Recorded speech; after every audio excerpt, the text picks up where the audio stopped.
Before you can truly heal, you must stop begging the world to love you. Sit quietly and listen. The wound inside you is not asking for another person to fix it.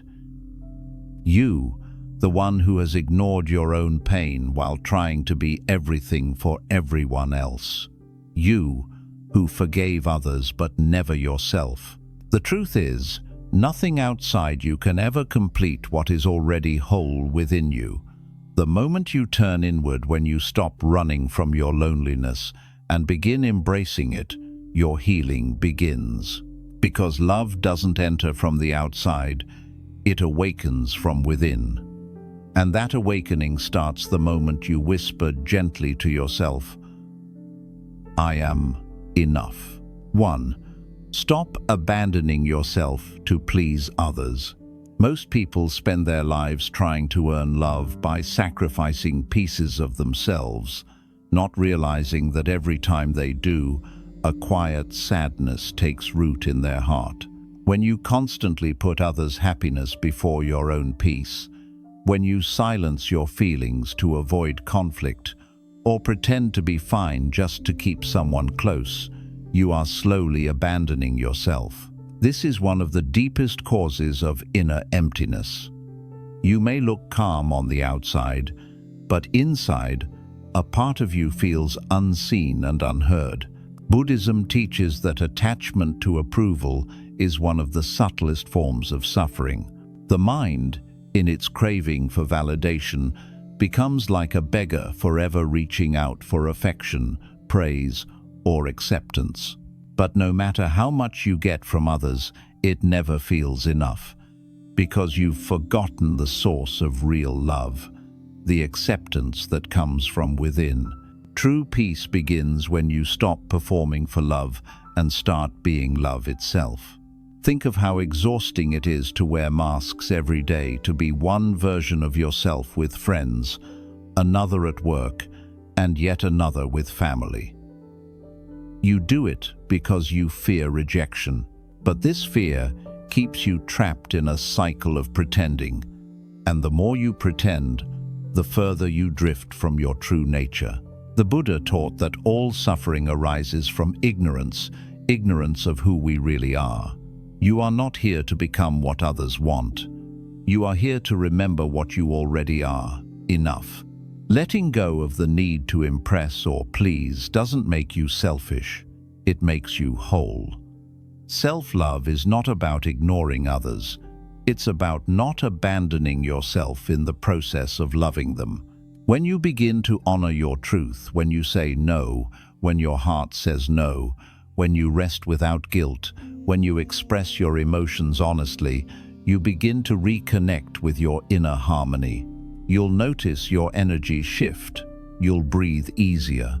Your mind will stop overthinking every little thing you said or did, and your heart will stop aching for constant reassurance. Loving yourself first means understanding that your worth isn't measured by how useful you are to others or how much you give away. It's measured by how truthfully you live. And when you start honoring your truth, something miraculous happens. People who truly belong in your life will start respecting you more, not less. The right souls are drawn to authenticity, not perfection. So begin today. Pause and ask yourself, where have I been betraying myself just to keep someone happy? It might be in a small daily habit, a relationship, or even the way you talk to yourself. Each time you catch yourself doing it, gently return to your truth. With practice, you'll realize that real peace comes from alignment, not approval. The only nod of approval you truly need is the silent one that comes from your own soul saying, yes, this feels right. When you stop betraying yourself to please others, your energy begins to heal naturally. Your body feels lighter, your mind becomes calmer, and your spirit begins to bloom again. Self-love isn't loud, it's the quiet power that makes you whole. 2. Forgive yourself for not knowing better before. Every human being carries the weight of past choices, things we said or did when our hearts were clouded by pain, fear, or confusion. You might replay those moments in your mind, wishing you could go back and do things differently. But in Buddhism, the path to freedom begins with acceptance, not punishment. You cannot walk toward enlightenment while dragging the chains of guilt behind you. Forgiving yourself doesn't mean denying responsibility. It means releasing the unnecessary suffering that keeps you stuck in the past. When you made mistakes, you were not evil or broken. You were simply unaware. You acted from the level of understanding you had at that moment. The Buddha taught that ignorance, avidya, is the root of all suffering, and awareness is the medicine. Once you awaken, you see that your past self was doing the best it could with the awareness it had. The person you were back then didn't know what you know now. You had to go through those experiences, even the painful ones, to grow into this deeper version of yourself. We often forgive others easily, yet we are merciless toward ourselves. We replay the same mistakes again and again, punishing ourselves long after life has already moved on. Buddhism calls this unnecessary suffering dukkha, the pain created by our own resistance to what is. The truth is, guilt only binds you to the very energy you wish to escape. Compassion, on the other hand, releases it. The moment you say, "I forgive myself for not knowing better," your heart begins to soften. Healing enters through that softness. Self-forgiveness is not an excuse, it's an awakening. It's understanding that the purpose of mistakes is to reveal wisdom. When a child learns to walk, they fall countless times, but each fall is part of the process of balance. You, too, are learning to balance your soul. Each misstep taught you strength, humility, and awareness. So instead of hating the version of you that stumbled, bow to it, thank it, because without those falls, you wouldn't have discovered the power of standing again. Letting go of guilt also means letting go of the illusion that you could have done everything perfectly. Perfection is a trap of the ego. It tells you that only when you're flawless can you be worthy of love. But Buddhist wisdom reminds us that even in imperfection, you are already whole. The cracks in your story are not flaws, they are openings through which compassion shines. The lotus doesn't bloom despite the mud. It blooms because of it. Your pain was the soil that grew your strength. Take a quiet moment to place your hand over your heart and whisper gently, "I forgive you for not knowing better. I forgive you for trying so hard. I forgive you for the years you spent being at war with yourself." Feel the weight of self-judgment slowly lift. You'll notice a lightness, as if your heart finally exhaled after holding its breath for too long. Forgiving yourself is one of the highest forms of self-love. It is a declaration that you are worthy of peace, even if your past wasn't perfect. Remember, even the Buddha himself was once a seeker lost in illusion before awakening. No one begins enlightened. We all awaken step by step, mistake by mistake, moment by moment. So forgive your past, bless it, and let it become the soil from which your peace blossoms. Healing will begin the moment you stop condemning yourself for being human. 3. Embrace solitude as a sacred teacher. Most people run from silence as if it were a punishment. They keep the television on, scroll through endless screens, and surround themselves with noise, anything to avoid being alone with their thoughts. Yet, Buddhism teaches that solitude is not loneliness. It is a sacred mirror. In stillness, you finally hear the quiet voice of truth that has been drowned out by the world's constant chatter. When you learn to be comfortable in your own company, You no longer need others to fill your emptiness because you realize you were never empty to begin with. The mind fears solitude because in silence it loses control. It can no longer distract you with constant comparisons, worries, or memories. When the noise fades, your inner world becomes visible. Your fears, your wounds, your unhealed emotions rise to the surface. This is why solitude can feel uncomfortable at first. But it's not a punishment, it's purification.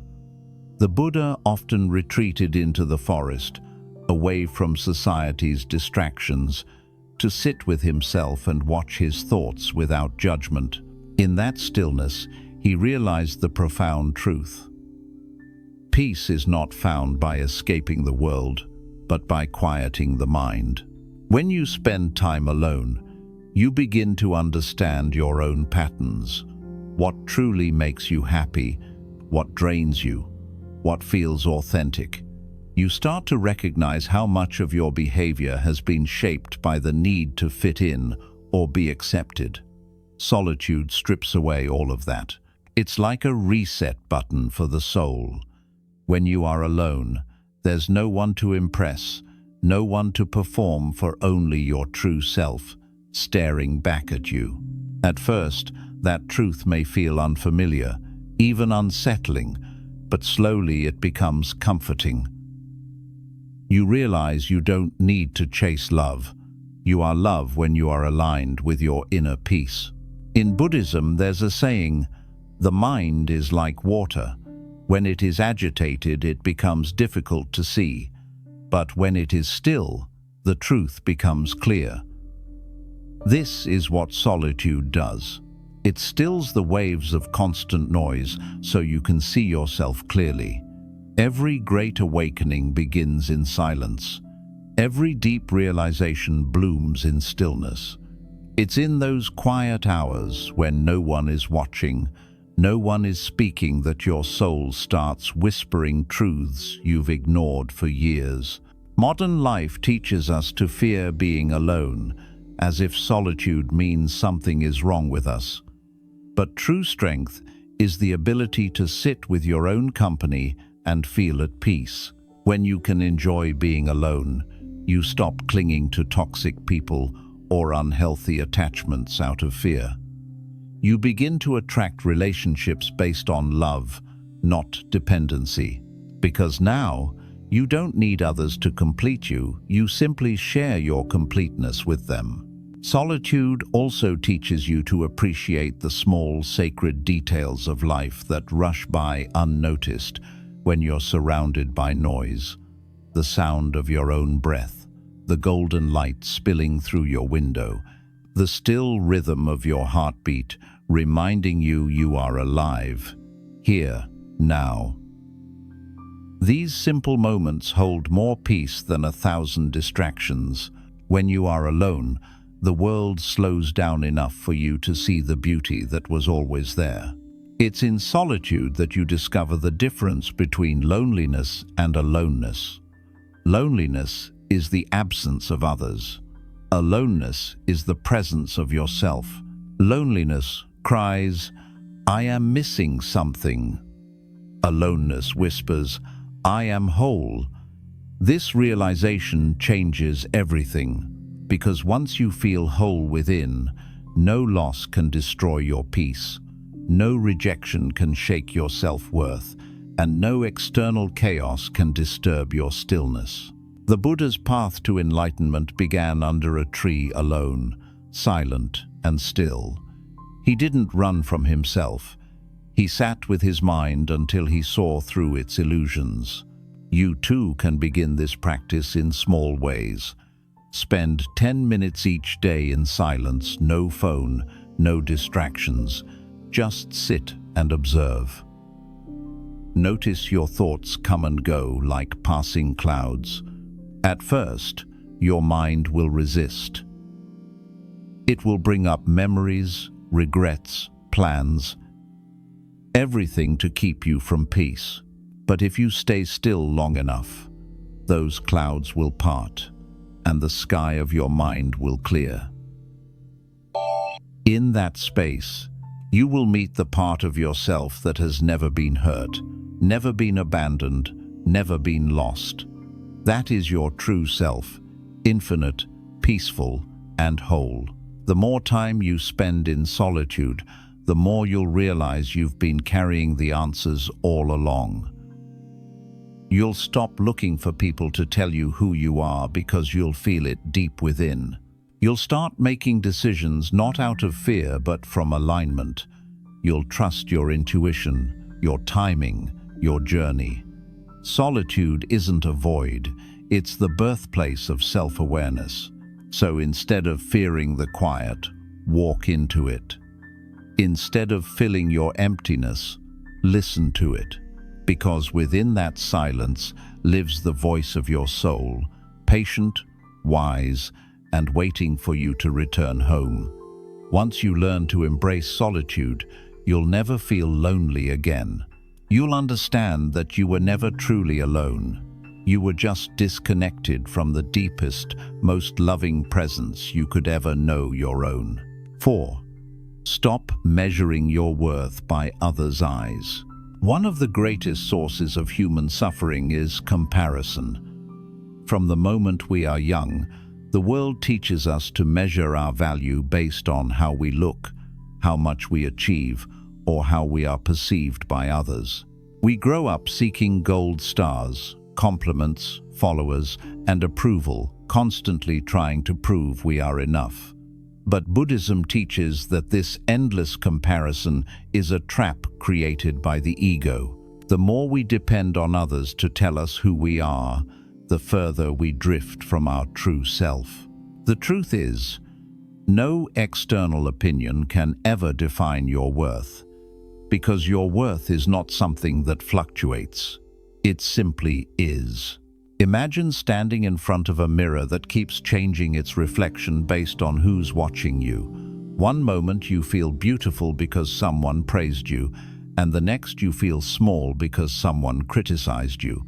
This is what happens when your self-image depends on others' opinions. You become a reflection of their moods, their biases, their expectations, not your truth. You hand over your peace like currency, hoping to buy validation that never lasts. It's a cycle of craving that keeps you spiritually exhausted. In Buddhist philosophy, the root of this suffering lies in upadana clinging. When you cling to reputation, appearance, or recognition, your happiness becomes fragile. It can be taken away the moment someone disagrees with you or overlooks you. The Buddha said, "He who envies others does not obtain peace of mind." Envy and comparison poison your energy because they create an illusion of separation, as if someone else's success diminishes your own. But life is not a competition, it's a collective unfolding. Just as no two flowers bloom at the same time, your journey is not meant to look like anyone else's. When you start to see yourself through your own eyes instead of the world's, you discover a quiet power. You realize that your value doesn't increase when you are praised, nor decrease when you are judged. Whether people understand you or not, your essence remains the same. The sun doesn't stop shining because someone prefers the moon. Likewise, your light doesn't fade because someone can't see it. The problem with measuring your worth externally is that it makes your peace conditional. You feel good only when you're liked, noticed, or celebrated, and miserable when you're not. But Buddhism teaches that true peace comes from equanimity, an unshakable calm that remains the same in praise or blame, success or failure. The enlightened mind doesn't rise and fall with opinions because it knows that all external judgments are temporary and empty of true meaning. The moment you realize this, life changes. You stop chasing after people's attention and start focusing on becoming a person you yourself are proud of. Instead of asking, "Do they like me?" you begin to ask, "Am I aligned with my truth?" That question frees you. You no longer decorate your soul for acceptance. You nurture it for authenticity. You stop rushing to fit into roles that make you smaller, and you start honoring your unique rhythm. It's important to remember that everyone who judges you does so through the lens of their own experience. People project their insecurities, fears, and conditioning onto others. If someone calls you selfish for setting boundaries, it may be because they were never taught self-respect. If someone calls you too quiet, it may be because they fear silence themselves. Realize this truth. No one sees you as you truly are. They only see you as they are. Once you understand that, their opinions lose power. Look around at nature. The mountain doesn't compare itself to the river. The bird doesn't envy the sky. The tree doesn't look at the flower and wish it could bloom differently. Everything in existence fulfills its role without questioning its worth. The mountain stands, the river flows, the flower blooms, each in harmony with its nature. You, too, are a part of this vast design. You don't have to prove your value. Your existence itself is proof of it. When you measure your worth by the world's standards, you live in fear. Fear of losing approval, fear of failure, fear of being forgotten. But when you measure it by the depth of your peace, your kindness, your growth, you become unshakable. True self-worth is built in silence, not in applause. It's when you can sit alone, look at yourself honestly, and say, even if no one sees my effort, I see it. Even if no one understands my heart, I understand it. That is freedom. Start by shifting your focus inward. Each day, take a moment to acknowledge something you appreciate about yourself. Not something the world praises, but something you value. Your patience, your courage, your small acts of kindness. The more you recognize your own light, the less you'll need others to confirm it. Slowly, external opinions begin to lose their hold on you. Criticism no longer wounds you deeply, and praise no longer controls you. You start to move from ego-driven validation to soul-driven peace. When you stop measuring your worth by others' eyes, you reclaim your energy. You no longer live reactively, bending and breaking to please everyone.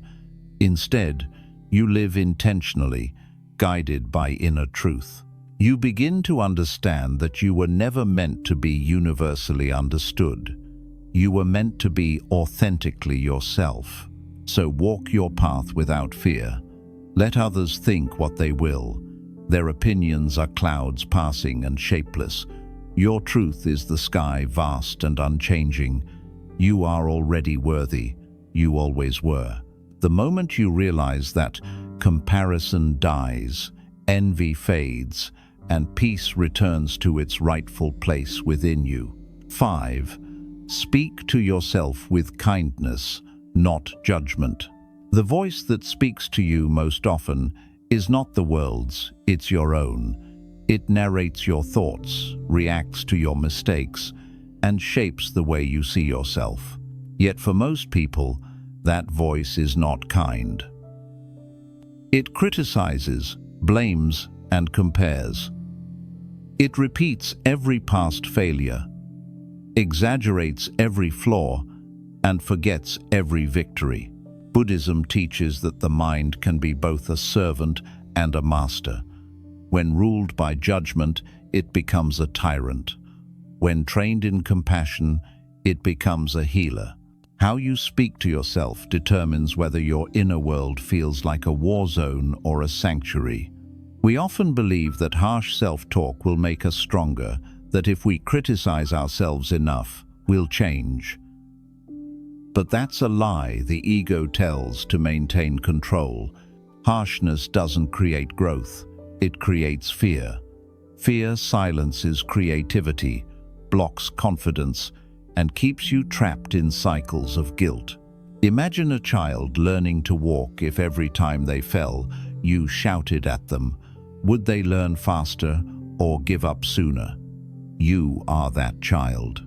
You're still learning, still growing, still finding your balance. And just like a child, you need patience, not punishment.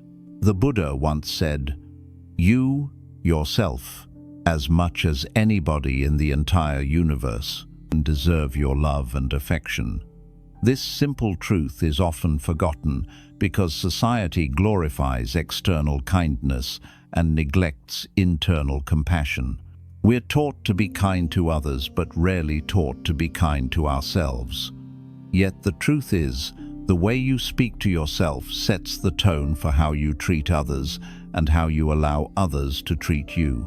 If your inner dialogue is full of criticism, you'll either project that judgment onto others or accept it from them.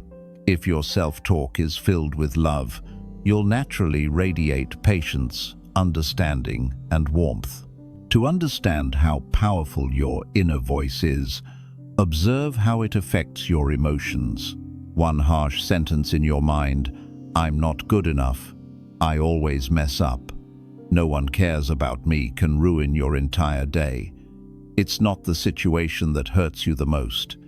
It's how you interpret it. Buddhism calls this the second arrow. The first arrow is the pain life throws at you: rejection, failure, disappointment. The second arrow is self-judgment, the story your mind tells afterward. "It's my fault. I'm worthless. I'll never change." The Buddha taught that while you may not control the first arrow, you can choose not to shoot yourself with the second. Becoming mindful of your inner voice is the first step toward transformation. The next time you make a mistake, pause before reacting.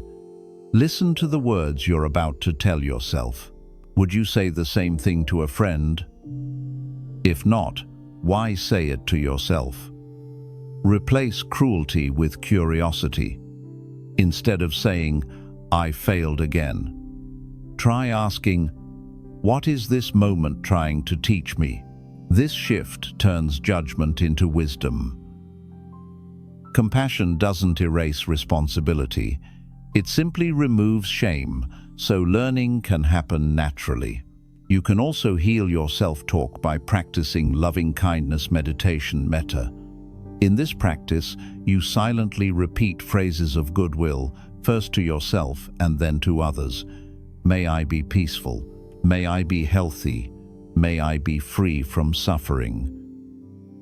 It may feel strange at first because the mind resists unconditional love, but with time, these words become like water to a dry heart. They soften your inner resistance. They remind you that you are not your mistakes, your trauma, or your fears. You are the awareness witnessing them. Another powerful practice is to notice how you speak to yourself in moments of exhaustion. When you're tired, you might say, "I'm lazy." But maybe you're not lazy, you're depleted. When you're sad, you might say, "I'm weak." But maybe you're not weak, you're healing. When you're anxious, you might say, "Something's wrong with me." But maybe nothing's wrong, you're simply overwhelmed by a noisy world. Words shape perception, and perception shapes experience.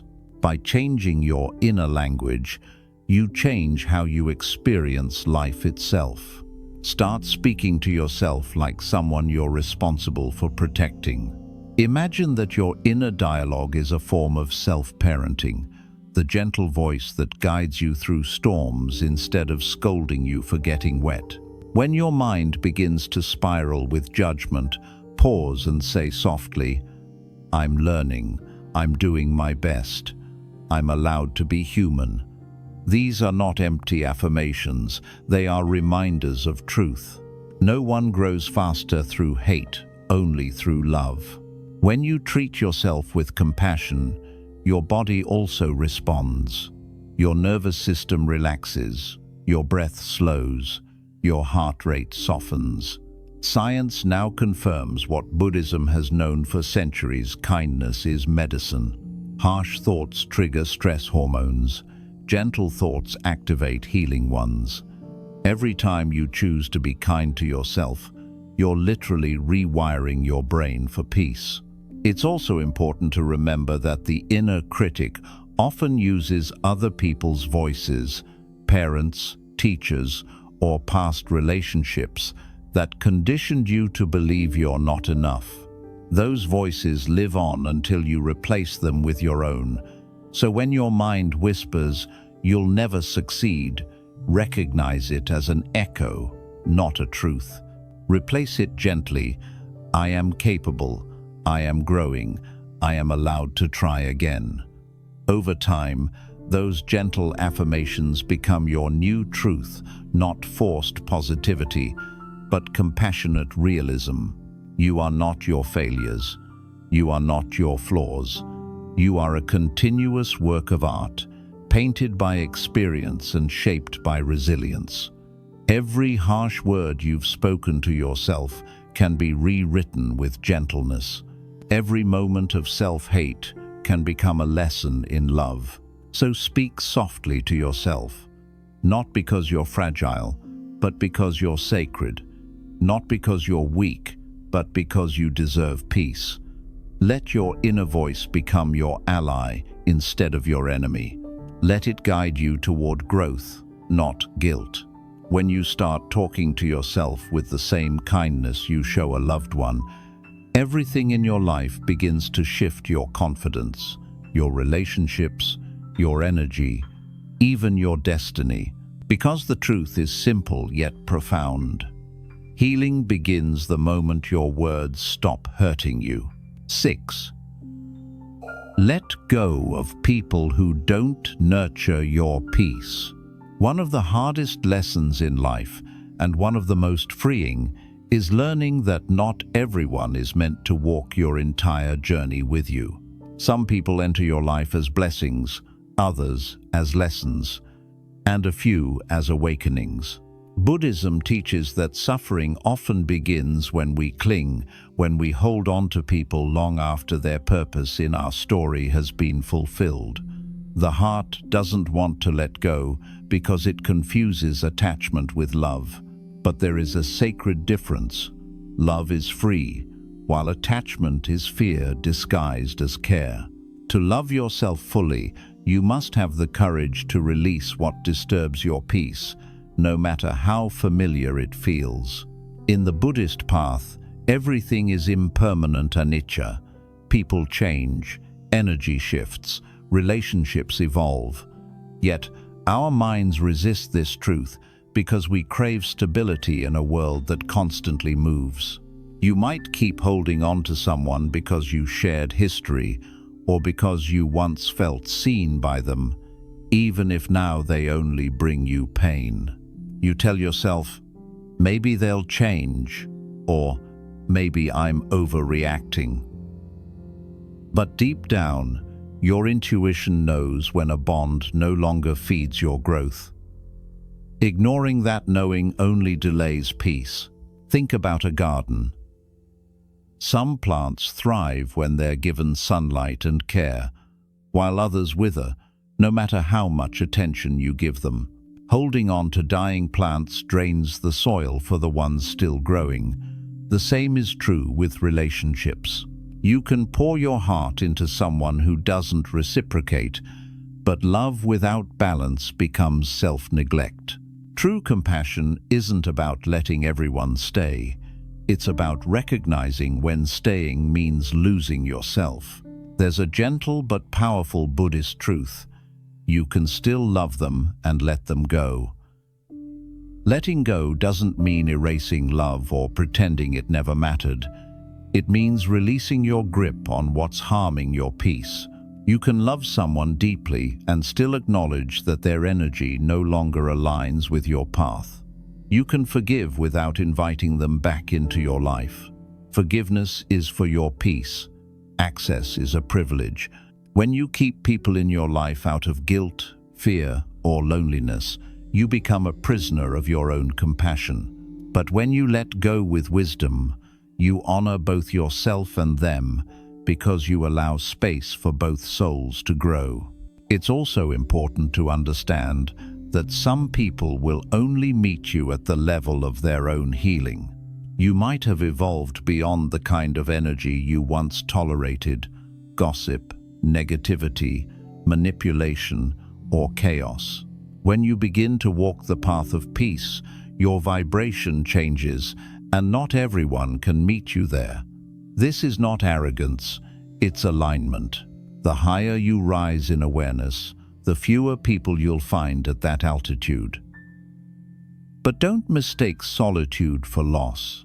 Sometimes God, the universe, or the flow of Dharma removes people not to punish you, but to prepare you. Every soul that exits your life makes space for something higher, calmer, and more in harmony with who you're becoming. The Buddha often reminded his disciples of the danger of unwholesome associations. He said that who you spend time with influences the state of your mind. If you surround yourself with those who gossip, you begin to speak idly. If you stay around anger, you start to carry its fire. If you dwell in negativity, your spirit begins to dim. But when you walk with the wise, your heart expands, your patience deepens, and your energy becomes light.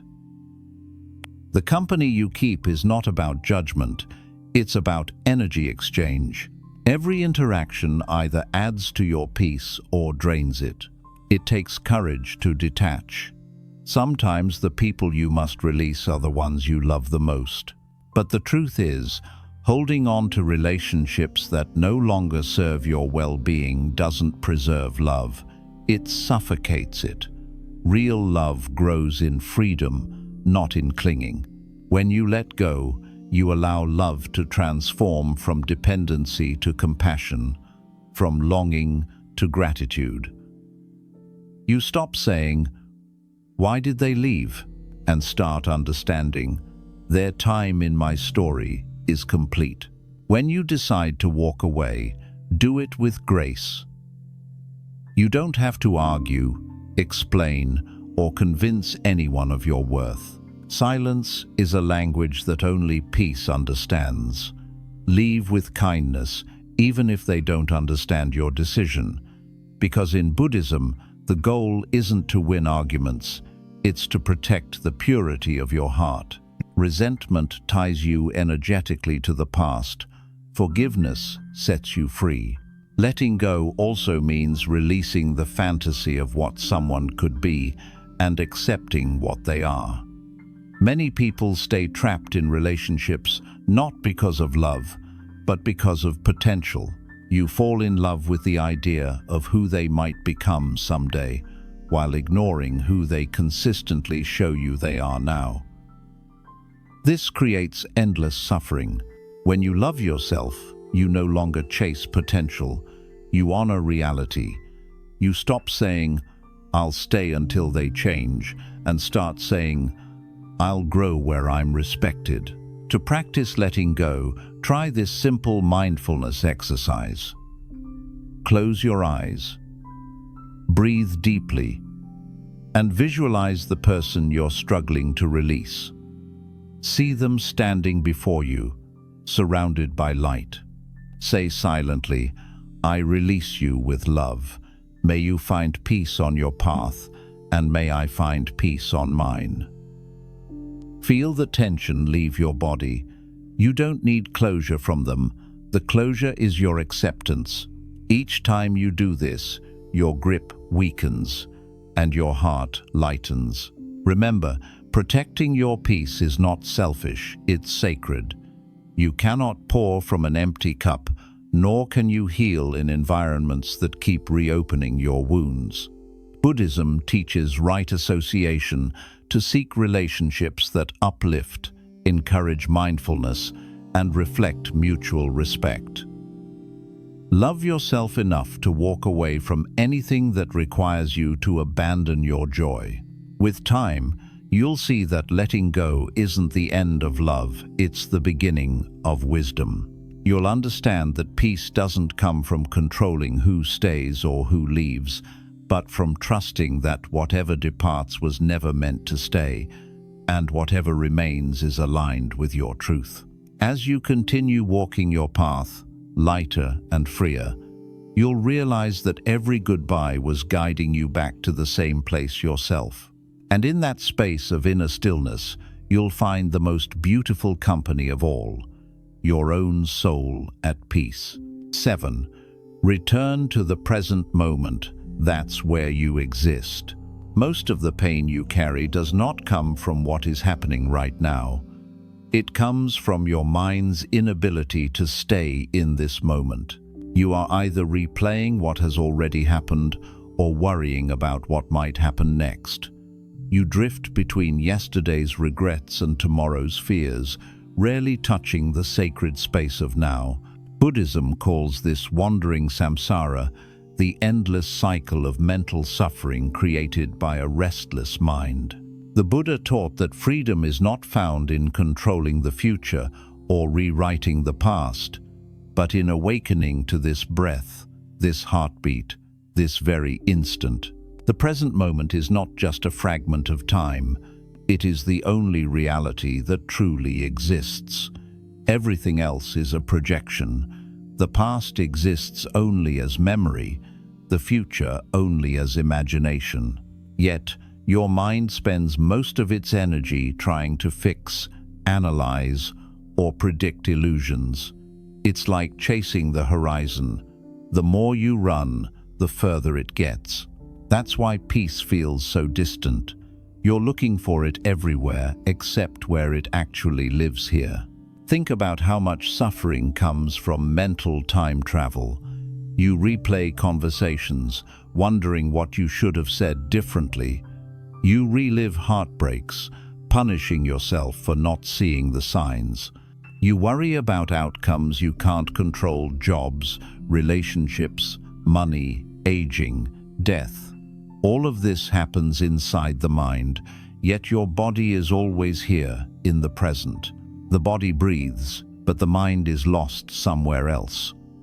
Buddhism teaches that this split between body and mind is the root of unease.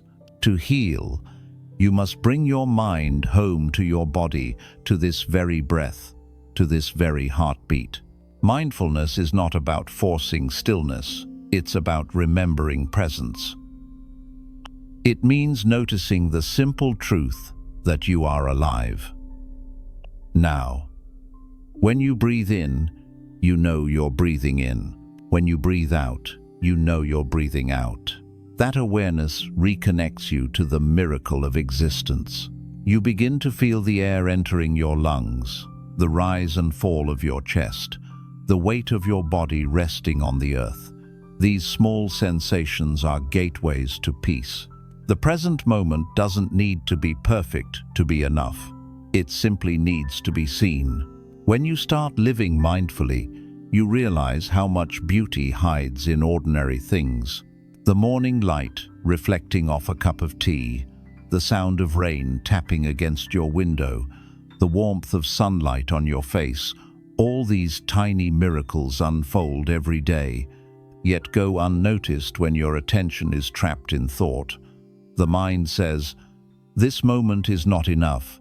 Something is missing." But the heart whispers, "Everything you need is already here." The Buddha compared the present moment to a calm lake. When the surface is still, it perfectly reflects the sky. But when disturbed by wind, the reflection becomes distorted. In the same way, when your mind is still, reality appears clear. When it's agitated by regret or anxiety, your perception becomes cloudy. Mindfulness is the art of stilling the wind. It's not about escaping your emotions, but watching them pass like waves without drowning in them. Try this. The next time your thoughts begin to spiral, pause and take one deep breath. Feel the air move in through your nose and out through your mouth. Now gently ask yourself, Where am I right now? You'll find that in this very second, nothing is truly wrong. Most pain exists only in the stories your mind tells about the past or the fears it invents about the future. In the now, there is usually peace, even if just a small flicker. If you nurture that flicker, it grows into a steady flame. In Buddhism, the practice of returning to the present moment is called sati, mindfulness. It's not a technique, but a way of living. When you eat fully, tasting, smelling, noticing. When you walk with awareness, feeling each step, hearing the rhythm of your breath. When you listen to someone, you listen deeply, not waiting to respond, but truly receiving their words. Each of these small acts anchors you to the now. Many people fear the present moment because it feels empty. They fill it with distractions, phones, noise, endless tasks, anything to avoid facing themselves. But the emptiness they fear is not nothingness, it's spaciousness. It's the stillness where your spirit breathes. When you stop running from the present, you discover that it's not empty at all. It's alive with awareness, peace, and clarity. That is why Buddhist monks can sit in silence for hours, seemingly doing nothing. They are fully being. You may ask, how do I stop my mind from wandering? The truth is, you can't force stillness, you can only invite it. The mind's nature is movement, like the wind or the tide, but through gentle awareness, you can teach it to rest. Each time your thoughts drift, don't scold yourself.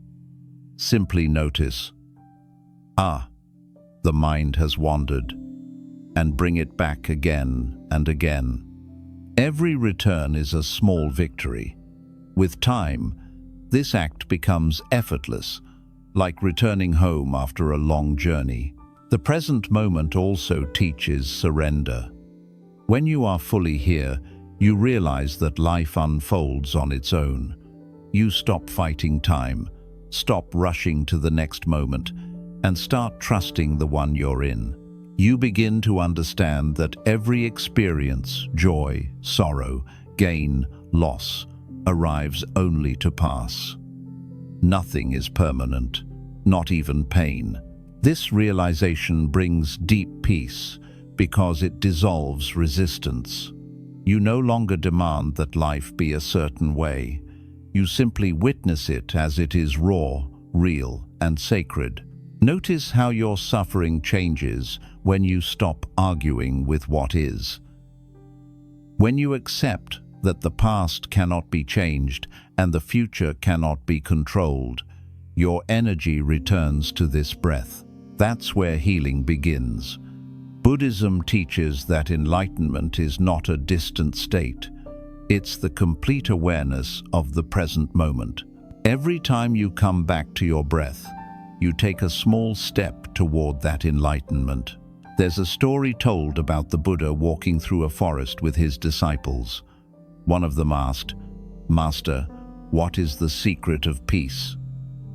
The Buddha smiled and said, "When I walk, I walk. When I eat, I eat. When I sleep, I sleep." The disciple was confused and said, "But we all do that."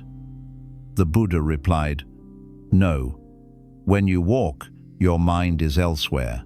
When you eat, you are already thinking about tomorrow. When you sleep, your mind dreams of yesterday. That is why you are not at peace. Peace is doing one thing at a time, fully, consciously, lovingly. This is the heart of mindfulness. When you are truly present, you are no longer fragmented.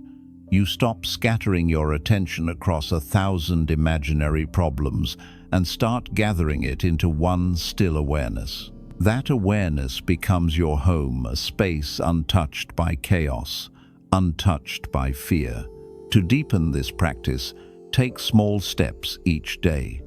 When you wake up, instead of reaching for your phone, take 3 conscious breaths and feel gratitude for another day.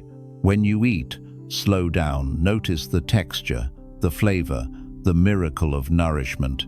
When you speak, pause before words, leave your lips, speak from awareness, not impulse. When you walk outside, lift your eyes from the ground and notice the colors of the sky, the rhythm of your steps, the aliveness of everything around you. These small acts awaken you from the trance of distraction. In Buddhism, the present moment is often described as a tiny door to liberation. Most people walk past it, searching for happiness elsewhere. But if you stop and open it even slightly, you'll see that everything you've been chasing has been here all along. Love is here. Peace is here. Joy is here. You don't need to earn it, you just need to notice it. The mind, however, will resist. It will whisper, "You don't have time for this." Or, "You'll find peace once you fix everything first." But this is the greatest illusion of all. You will never fix everything, not because you're failing, but because life is not meant to be fixed. It's meant to be experienced. The more you accept this truth, the more your anxiety fades. You realize that life isn't happening to you, it's happening for you in this very moment. There will still be challenges, moments of sadness, anger, or fear. Mindfulness doesn't erase them, it transforms your relationship to them. Instead of reacting blindly, you observe, you breathe, you respond from awareness, not emotion. Slowly, life stops feeling like a storm you must survive and becomes an ocean you can float upon. When you live anchored in the now, the past loses its power to hurt you, and the future loses its power to scare you. You become like a mountain still, strong, unmoved by passing clouds. People may misunderstand you, situations may change, but your center remains calm. This calm is not indifference, it's wisdom. It's the understanding that everything, joy and sorrow alike, is part of the great rhythm of existence. So when your mind begins to wander, gently guide it back with love.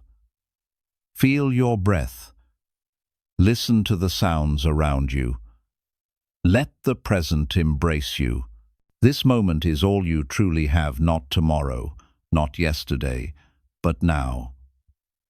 In this breath, life is whole. In this second, you are enough. The present moment is not a place you must reach. It's the space you've never truly left. You just forgot to notice. Come back home to yourself. Sit in stillness. Breathe. Let the noise fade. In this silence, you will discover the timeless truth that the Buddha discovered under the Bodhi tree, that peace is not found in the future, nor buried in the past. It is here, pulsing through every breath you take, waiting patiently for you to remember. The moment you fully awaken to now, you realize that healing was never something you had to search for. It was already flowing through you, quietly, all along. 8. Heal by accepting life as it is, not as you wish it to be. Every human heart carries an invisible weight, the resistance to what is. We suffer not because life is cruel, but because we refuse to accept it in its natural form. We dream of a perfect version of reality, the job that always fulfills us, the relationship that never hurts, the world that always makes sense. But life, by its very nature, flows beyond our control. It changes, it surprises, it takes and gives without asking permission. Buddhism teaches that suffering begins when the mind demands life to be different than it is. Healing begins when we finally whisper, "Let it be." Acceptance is not resignation. It is not giving up or saying, "This is fine." It is seeing clearly without distortion. It is recognizing that the present moment, whether filled with joy or pain, is the only place where life truly happens. The Buddha called this the middle path, the balance between control and surrender. When you stop fighting reality, you make space for peace. When you stop wishing for the storm to end, you learn to dance in the rain. We often try to fix pain by changing the outer world. New jobs, new cities, new relationships. But every time you run from discomfort, it follows you in a new form. Because the real battlefield is not outside, it's within your perception. The problem is rarely the event, it's your resistance to the event. A delay, a rejection, a loss, these are neutral until the mind labels them as bad. When you let go of labeling, life becomes less like a battlefield and more like a flowing river. You stop demanding that it bends your way, and instead, you learn to flow with it. Acceptance doesn't mean you enjoy everything that happens. It means you stop creating extra suffering through resistance. Imagine carrying a heavy stone of anger about something that cannot be changed. Every time you think about it, you pick up that stone again. It weighs you down. When you finally accept, you set the stone down. The situation remains the same, but your suffering disappears. Buddhism calls this dukkha nirodha, the end of suffering through understanding. Sometimes we cling to pain because it makes us feel in control. If we replay it enough, maybe we can rewrite it. If we hold on to our anger, maybe we can make the past fair. But life doesn't bargain. It unfolds with a wisdom beyond your understanding. There are lessons woven into every loss, growth hidden inside every ending. When you begin to trust that everything happens for your awakening, even the painful parts, acceptance transforms into grace. The Buddha taught impermanence anicca. Everything that arises must pass. No storm lasts forever, and no joy can be held in place. The tighter you grip what's changing, the more it hurts when it leaves. Acceptance is the art of unclenching your fists. It is saying, I release my need to control the uncontrollable. When you do this, you stop drowning in the waves of life and begin to float upon them. You discover that life is not trying to break you, it's trying to open you. Letting life be as it is doesn't mean you stop dreaming or desiring. It means your peace no longer depends on outcomes. You can want things deeply, love, success, healing, but without the desperation that says, I can't be happy until I have them. Buddhism teaches non-attachment to engage fully with life while remaining free from dependence. When you practice this, joy becomes unconditional. You no longer postpone happiness for some imagined future. You live fully now, even amidst uncertainty. Think about nature. The tree doesn't argue with the seasons.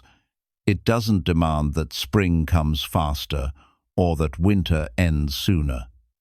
It simply adapts, shedding, blooming, resting. In the same way, acceptance means flowing with the seasons of your life.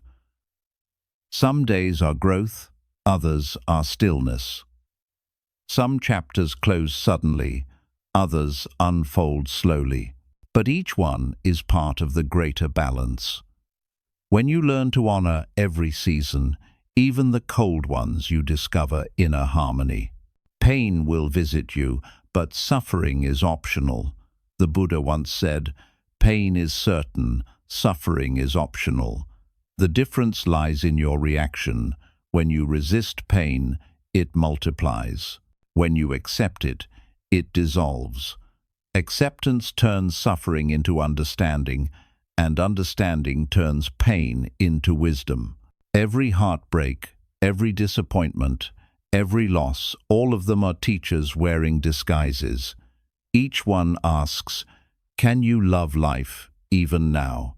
To practice acceptance, begin small.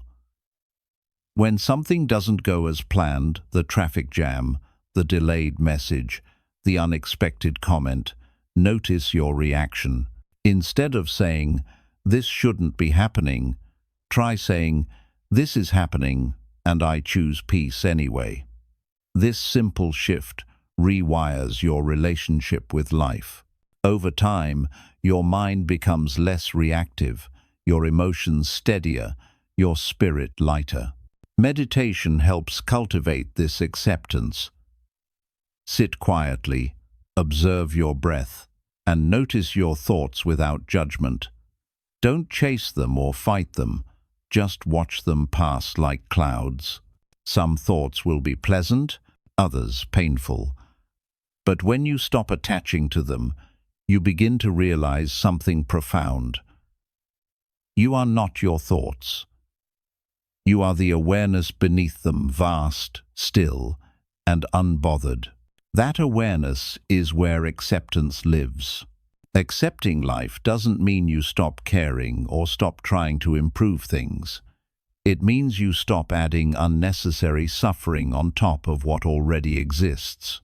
You can still work for change, but from a place of clarity instead of frustration. When you act from acceptance, your actions are wiser, calmer, and more effective. You don't fight life. You collaborate with it. And perhaps the most beautiful part of acceptance is that it brings you home to the present. You stop living in the illusion of what could have been or what might be, and begin to live in what is. You start to see that even this moment, with its imperfections and uncertainties, is sacred. The light touching your skin, the air entering your lungs, the heartbeat pulsing through your chest, all reminders that you are alive right now. When you live in this awareness, gratitude replaces complaint, peace replaces control. Sometimes acceptance comes with tears. It's not always graceful. There will be moments when your heart aches from letting go, when surrender feels like defeat. But if you stay with that pain, breathe into it, and allow it to move through you, it transforms. What feels like breaking is actually opening. What feels like loss is actually clearing. In time, you'll look back and realize life wasn't punishing you, it was preparing you. Acceptance is not an ending, it's a beginning. It's the doorway to serenity, compassion, and deep self-love. It's realizing that peace isn't something you achieve once life behaves, it's something you cultivate regardless of how life behaves. When you reach this understanding, you stop waiting for healing and start living it. So the next time life unfolds differently than you hoped, whisper softly to yourself, let it be. Let the waves rise and fall. Let people come and go. Let change happen. Trust that everything appearing in your life, even the parts you don't understand, is guiding you toward awakening. The moment you stop fighting life, life stops fighting you. You begin to move with it instead of against it. Your heart, once clenched in resistance, begins to expand. Your breath becomes easier, your mind quieter, your being lighter. When you finally learn to accept life as it is, not as you wish it to be, a profound truth dawns. Nothing needs to be different for you to be at peace. Because peace was never missing, it was only hidden behind your resistance.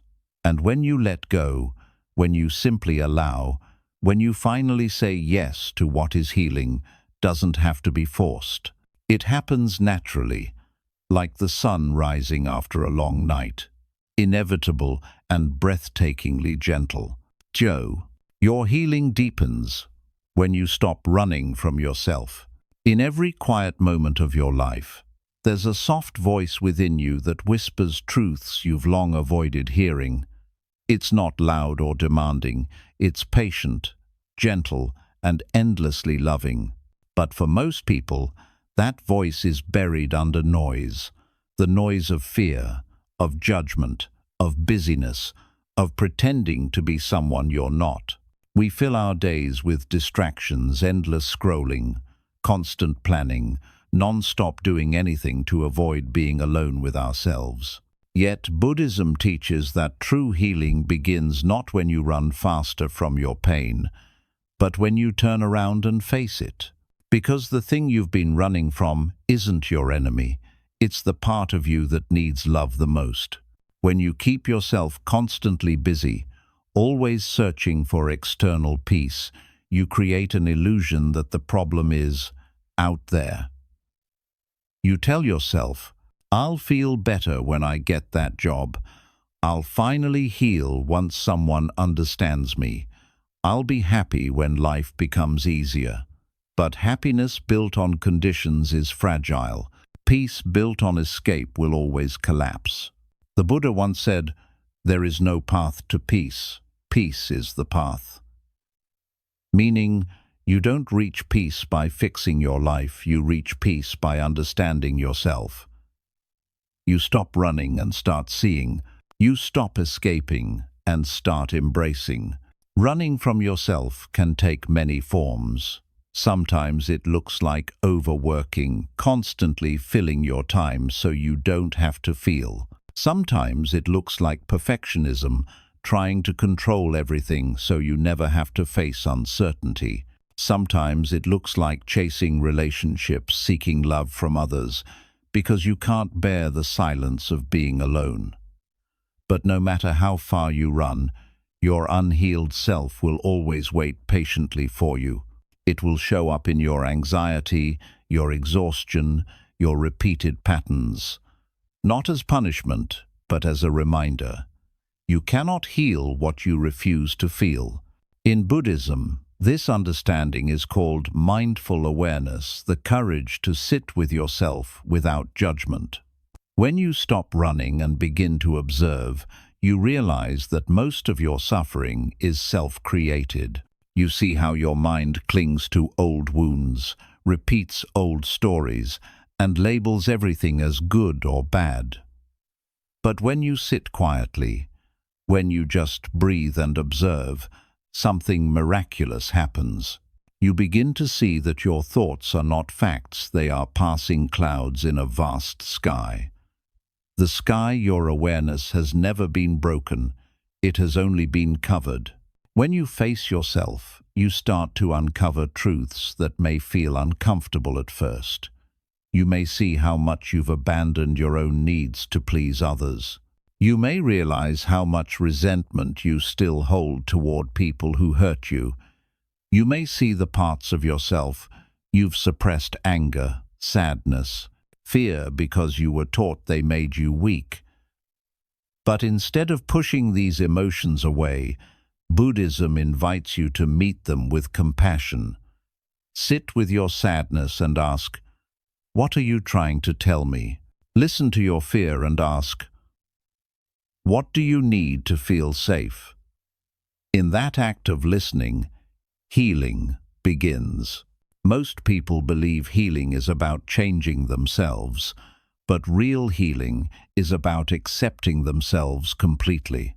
It's about embracing even the parts that scare you, your insecurities, your doubts, your past mistakes. Because those are not signs of weakness, they are proof that you've lived. The lotus, one of the most sacred symbols in Buddhism, grows in the mud. Without the darkness, it could never bloom. In the same way, your pain is not something to hide, it's the soil from which your wisdom grows. When you finally stop running, you start understanding. You see that the moments you once labeled as failures were actually sacred turning points. The people who hurt you were not curses. They were mirrors showing you where you needed boundaries. The loneliness you feared was not emptiness. It was an invitation to reconnect with your own spirit. Everything that once felt like punishment was actually preparation, life's way of guiding you back home to yourself. The process of returning to yourself isn't glamorous. It's slow, raw, and deeply human. Some days it feels like progress. Other days it feels like falling apart. But even in the falling apart, there is growth because you're finally allowing yourself to feel. The Buddha never promised a life without pain. He promised freedom from unnecessary suffering. Pain will visit you. That's part of being alive. But when you stop running from it, when you allow yourself to feel it fully, it transforms. Pain, when met with awareness, becomes wisdom. Think of your emotions as waves. When you resist them, you drown. But when you allow them to rise and fall, you float. Each wave has a message. Anger might be saying, "Something needs to change." Sadness might be saying, "You're missing something you love." Fear might be saying, "Please be gentle with me." When you learn to listen without judgment, emotions stop controlling you. They become teachers. Silence is your greatest ally in this process. In silence, the mind slows down enough for the soul to speak. Sit quietly each day, even for a few minutes. No music, no distractions, just your breath. Watch how your mind tries to pull you away. This is boring. This is uncomfortable. That's the ego resisting stillness because stillness reveals truth. Stay anyway. Sit with yourself until the noise fades and the truth beneath begins to whisper. You'll start to notice patterns, insights, memories, and with them, understanding. When you make peace with yourself, the outer world changes too. Relationships become easier because you no longer seek others to fill your emptiness. Work becomes lighter because your worth is no longer tied to achievement. Even challenges feel different because you meet them from stability instead of chaos. The Buddha said, "Better than 1,000 hollow words is one word that brings peace." When you are at peace within, every action, every word, every step reflects that peace outward. One of the most powerful Buddhist teachings is that the mind is everything. What you believe, you become. If your inner dialogue is full of criticism, "I'm not enough, I'm broken, I'll never heal," you build a world that mirrors those thoughts. But if your inner dialogue becomes gentle, "I'm learning, I'm growing, I forgive myself," your entire energy changes. You begin to notice opportunities, love, and synchronicities that were always there, but invisible through the fog of self-judgment. Forgiving yourself is the final stage of stopping the inner chase. You might not realize it, but many of your patterns, overthinking, perfectionism, emotional avoidance, come from self-blame. Somewhere deep down, you believe you are unworthy of love until you fix yourself. But healing doesn't come from fixing, it comes from remembering. You were born enough. You were born worthy. Life's experiences may have covered that truth with layers of pain, but your core remains untouched, pure, luminous, and whole. When you stop running from yourself, you reclaim your energy. You begin to notice how much of your strength was wasted fighting shadows in your own mind. You realize that your anxiety was just unexpressed emotion, your anger was unspoken truth, and your sadness was love with nowhere to go. By turning toward these feelings instead of away from them, you release their hold on you. They stop being monsters and become messengers. Healing is not a straight line. Some days you will feel peaceful, other days old wounds will resurface. Do not mistake that for failure. It's like cleaning a wound. Sometimes the pain returns before it closes. Be gentle with yourself. Every time you sit with your emotions instead of avoiding them, you strengthen your inner peace. Every time you choose awareness over reaction, you step closer to freedom. Remember, enlightenment is not a destination. It's a returning again and again to your center. Each time you fall into distraction or fear, simply notice and return. Each return is sacred. The Buddha reached enlightenment not because he escaped himself, but because he sat beneath a tree and faced every shadow within. You can do the same. The next time you feel lost, overwhelmed, or disconnected, pause. Place your hand over your heart. Close your eyes. Take a deep breath. Whisper softly, "I am here. I am safe. I am enough." Feel your breath grounding you in the moment.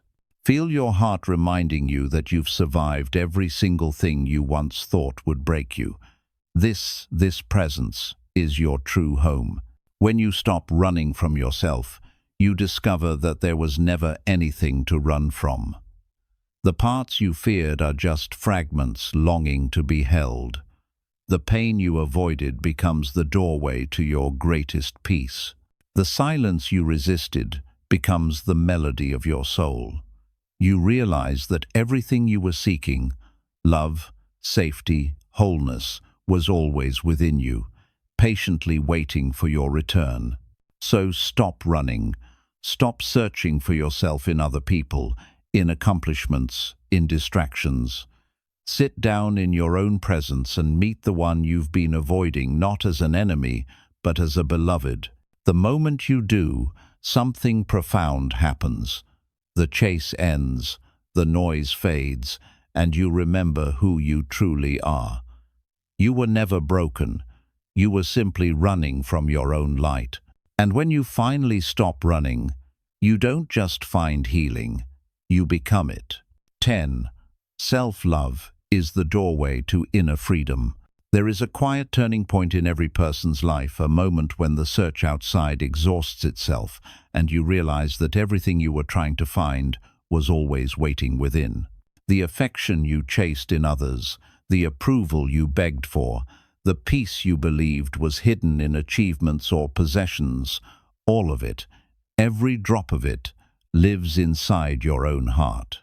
Buddhism teaches that liberation is not a mountain to climb. It is the simple act of coming home to yourself. When you learn to love yourself deeply, completely, without condition, you are no longer chained to the world's constant noise.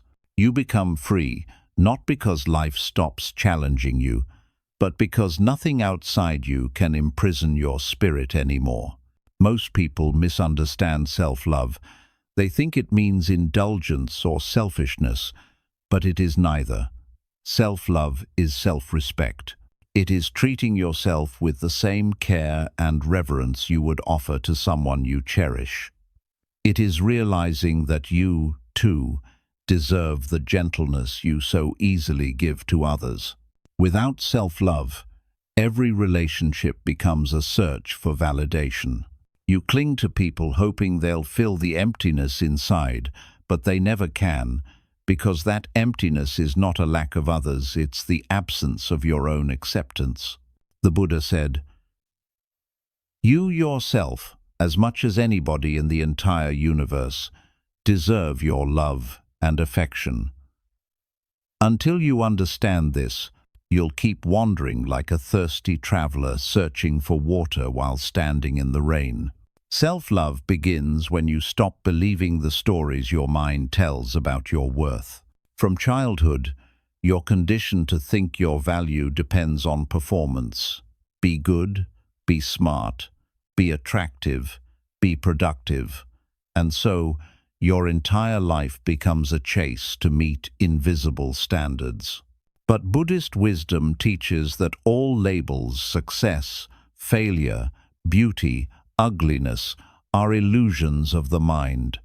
They change with time, with opinion, with circumstance. Who you are beneath them, the silent awareness watching it all that never changes. That awareness is your true self, and it has never been unworthy, not for a single breath. To love yourself is to sit with your own imperfections and whisper, "Even this is allowed." It means looking at your flaws, your past mistakes, your unhealed wounds, and instead of condemning them, understanding them. You see that every scar on your heart was once a place where light entered. You stop seeing yourself as broken and begin seeing yourself as becoming. Like a lotus rising from the mud, your beauty comes not despite your pain, but because of it. Every heartbreak has softened you. Every failure has taught you humility. Every loss has deepened your compassion. When you love yourself, you stop wishing your past away and start bowing to it in gratitude. The mind resists this because it has been trained to believe that love must be earned. It will whisper, "You can love yourself when you've changed, when you're better, when you're healed." But that is the ego's trap. True self-love begins now, in your current, imperfect form. It's not something you unlock once you achieve perfection. It's what allows healing to happen in the first place. When you accept yourself completely, the war within ends. Energy that was once spent fighting yourself becomes the energy that finally heals you. Loving yourself also means setting boundaries. Buddhism emphasizes right association, surrounding yourself with energy that nourishes, not depletes, your peace. Many people stay in toxic environments because they mistake endurance for compassion. But compassion without boundaries is self-harm. To love yourself is to know when to walk away, not out of pride, but out of wisdom. You realize that you cannot grow in soil that keeps wounding you. Leaving what hurts you isn't cruelty, it's clarity. You begin to understand that your peace is not negotiable, that your well-being is sacred ground. As you strengthen in self-love, life begins to shift. You stop chasing people who cannot meet you. You stop explaining your worth to those who refuse to see it. You stop begging for love that already exists inside you. And something beautiful happens. The right people, the ones who resonate with your authenticity, start to find you naturally. You attract not through effort, but through energy. Your peace becomes magnetic. Self-love also transforms your relationship with failure. Instead of seeing mistakes as proof that you are not good enough, you start seeing them as opportunities for growth. Buddhism teaches beginner's mind approaching every moment as a new chance to learn. When you love yourself, you are no longer afraid of failure because you no longer tie your identity to outcomes. You can stumble, fall, and rise again without shame. Each fall becomes a bow to wisdom, each rise a celebration of resilience. The practice of self-love can begin with simple acts. Start by becoming aware of how you speak to yourself. If your inner voice is harsh, replace it with kindness. Instead of saying, "I'm so stupid," say, "I'm learning." Instead of saying, "I'm not enough," say, "I'm growing." Words carry energy. They shape the landscape of your mind. When your inner dialogue becomes loving, your outer world reflects that love. Take care of your body, not because you want to impress anyone, but because it is your sacred home. Feed it well, rest it, move it gently. Meditate daily not to escape the world, but to reconnect with the stillness beneath it. Breathe consciously. Notice the sensations in your body, the rhythm of your heartbeat, the miracle of being alive. Gratitude is a form of love. Each mindful breath is a reminder that life is happening for you, not to you. There will be moments when self-love feels distant, when old wounds resurface and self-doubt creeps in. Don't see these moments as setbacks. See them as part of the practice. Even the Buddha faced Mara, the embodiment of temptation and self-doubt, on the night of his enlightenment. He did not fight Mara. He acknowledged him and said, "I see you." That simple awareness dissolved Mara's power. You can do the same with your inner critic. When it whispers, "You're not good enough," simply respond, "I see you, old friend." Smile softly and return to your breath. Each time you do this, your love grows stronger than your fear. True self-love doesn't make you self-centered, it makes you self-aware. The more you love yourself, the more compassion you have for others, because you begin to see the same struggles in them that you faced within yourself. You realize that every person you meet is fighting invisible battles, longing for acceptance just as you once did. From that understanding arises genuine kindness, not out of obligation, but out of shared humanity. The ultimate goal of Buddhism is liberation from suffering, and self-love is the path toward that liberation. When you stop rejecting yourself, you stop creating inner conflict. When you stop seeking love externally, you stop clinging to illusions. Freedom arises naturally, not because you've escaped the world, but because you've made peace with it. You can walk through chaos with calm eyes. You can face loss without losing yourself. You can live fully, love deeply, and let go gracefully. So, how do you know when you've begun to truly love yourself? You'll feel it in the quiet. You'll notice that your mind is softer. You'll find beauty in simplicity, in sunlight, in laughter, in ordinary moments. You'll stop over-explaining, stop chasing, stop apologizing for existing. You'll begin to feel comfortable in your own silence. That is the beginning of inner freedom, the state where nothing outside you determines how you feel inside. To live in self-love is to live in alignment with truth. It is to walk through the world as your most authentic self, unmasked and unafraid. It is to honor your path, even when it looks different from others. It is to forgive yourself for every time you forgot your worth, and to promise that from now on, you will never abandon yourself again. Take a deep breath right now. Feel your heart beating beneath your hand. That rhythm, steady, constant, alive, has carried you through every storm, every heartbreak, every moment of doubt. It never gave up on you. Let this be your reminder.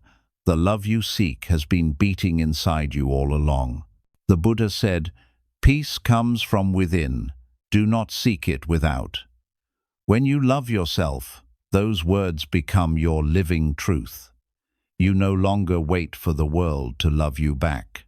You are love, walking, breathing, expanding. And as this love grows, it spills outward, touching everything you see. That is inner freedom, not the absence of pain, but the presence of love so vast that pain can no longer define you. You live, you breathe, you let go, and you rise again. The moment you realize that self-love is not selfish but sacred, you awaken to the ultimate truth. You were never incomplete. You were always whole. You just needed to remember. So stop searching for home in others. Stop running from your reflection. Look into your own eyes and see the divine light that has always been there. Whisper softly to yourself, "I am here. I am enough. I am free." Because in that realization, in that breath of unconditional acceptance, the journey ends and true peace begins. 11. The path of compassion, healing others, begins with healing yourself.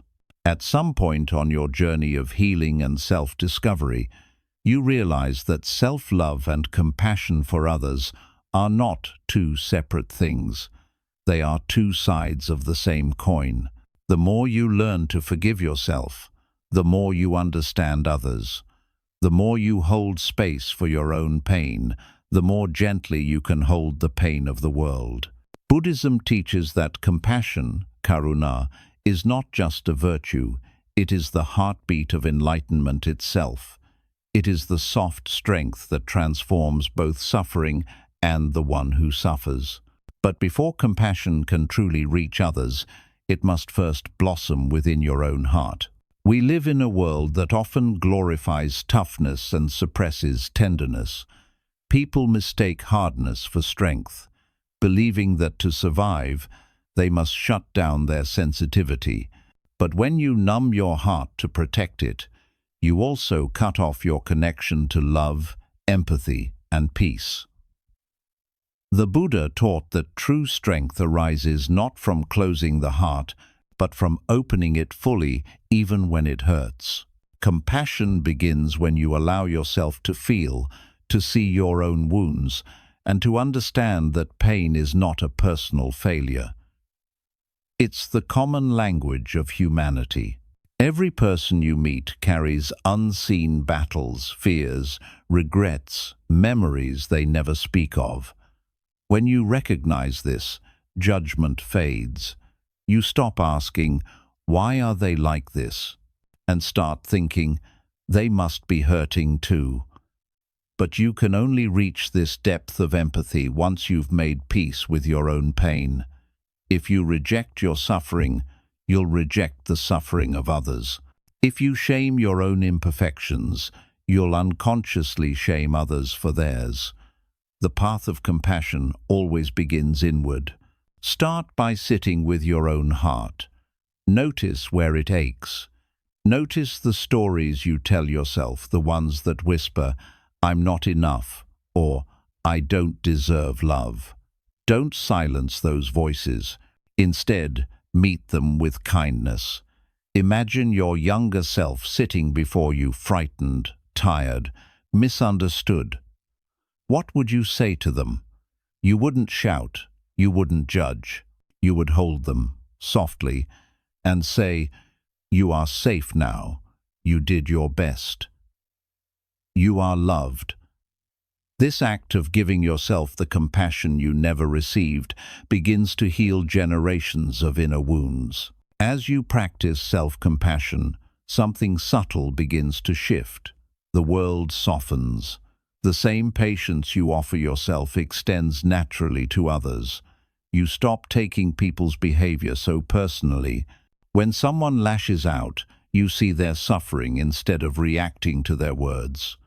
When someone disappoints you, you recognize that they, too, are trapped in their own patterns of fear and pain. Compassion gives you the power to respond with understanding rather than anger. It doesn't mean allowing harm. It means seeing clearly without hatred. The Buddha compared compassion to a mother's love, unconditional, vast, and protective. A mother doesn't love her child only when it behaves well.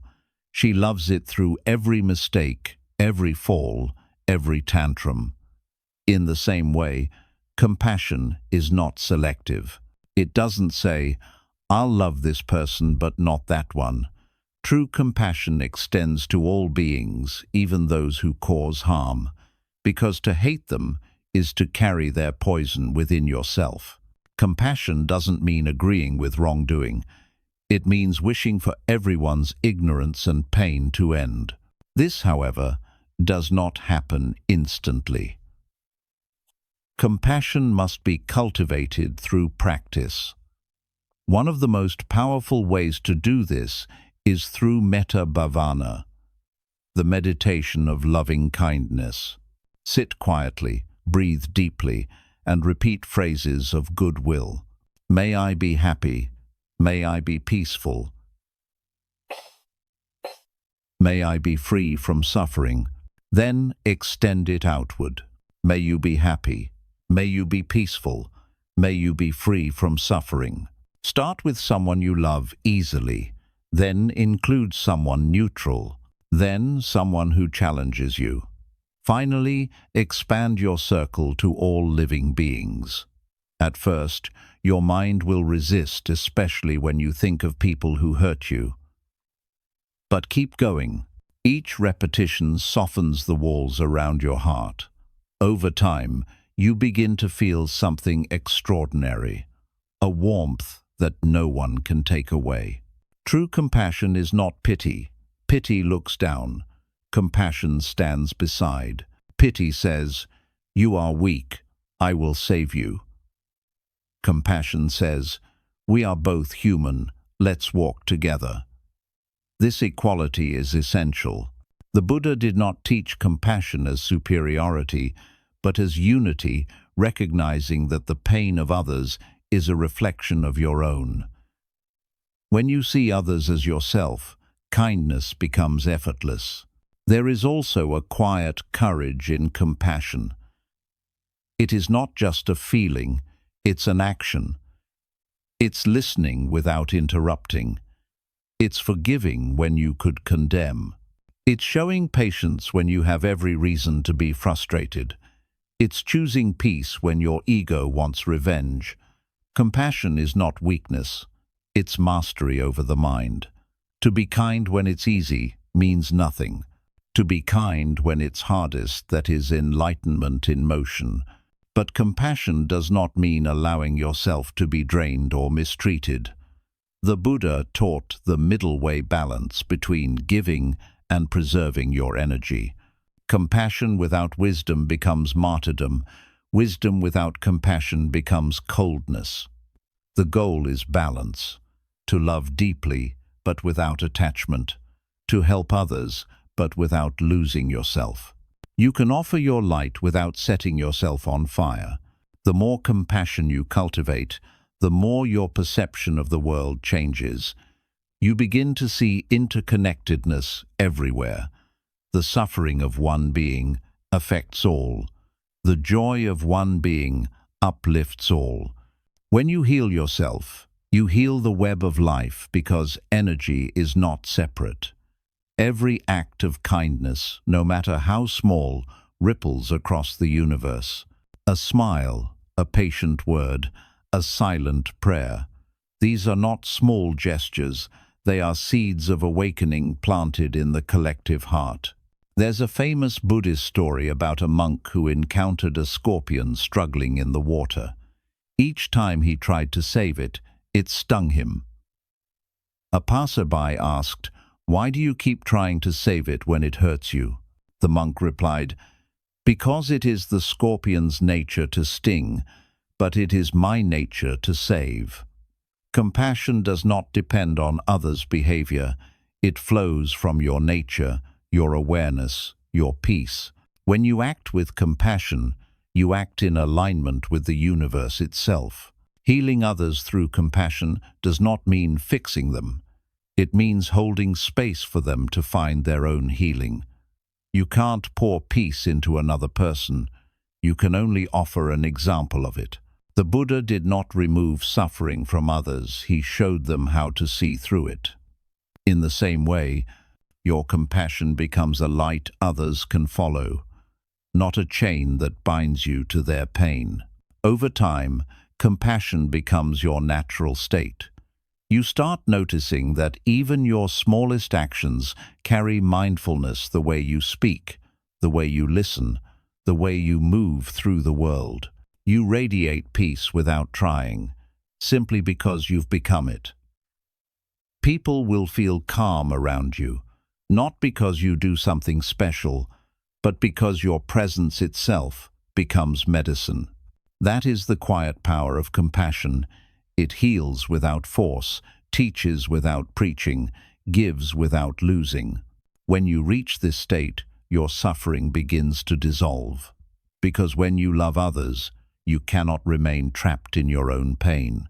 Compassion lifts you above the narrow walls of me and mine. You start to see that we are all part of the same consciousness waves of one vast ocean. To harm another is to harm yourself. To heal another is to heal yourself. The illusion of separation breaks, and what remains is unity, pure, luminous, infinite. At the end of his life, the Buddha said, "As a mother protects her only child with her life, so should one cultivate boundless love toward all beings." This love is not sentimental. It is fierce, fearless, and eternal. It is love that sees clearly, love that says, "Even when you hurt me, I will not let hatred enter my heart." It is love that protects peace as its highest treasure. So begin where you are. Start small. Be gentle with yourself and with others. When anger arises, pause. When judgment appears, breathe. When pain surfaces yours or someone else's, don't run. Stay. Witness it with love. Each time you choose compassion over reaction, you move closer to freedom. And remember, healing others doesn't mean you must be perfect. You heal the world not through your perfection, but through your presence. Every time you choose understanding over anger, patience over pride, peace over ego, you become a silent teacher. In the end, compassion is not something you do. It's what you are when the walls of fear fall away. When you live with an open heart, you carry a quiet revolution within you, a revolution that doesn't shout or demand, but simply is. A stillness so powerful it transforms everything it touches. That is the essence of healing through compassion. To realize that love was never something to search for. It was always what you were made of. When you awaken to that truth, your very existence becomes a prayer. Your every breath an offering of peace to the world. And that, the Buddha would say, is the purest form of enlightenment, a heart so open that it embraces all beings, including the one beating inside your own chest.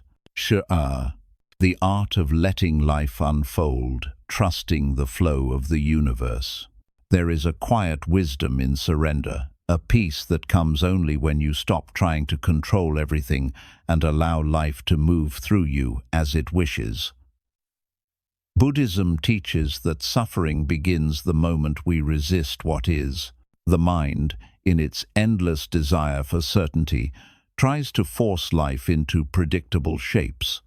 It makes plans, clings to outcomes, and panics when things don't go as imagined. But life was never meant to be controlled. It was meant to be experienced.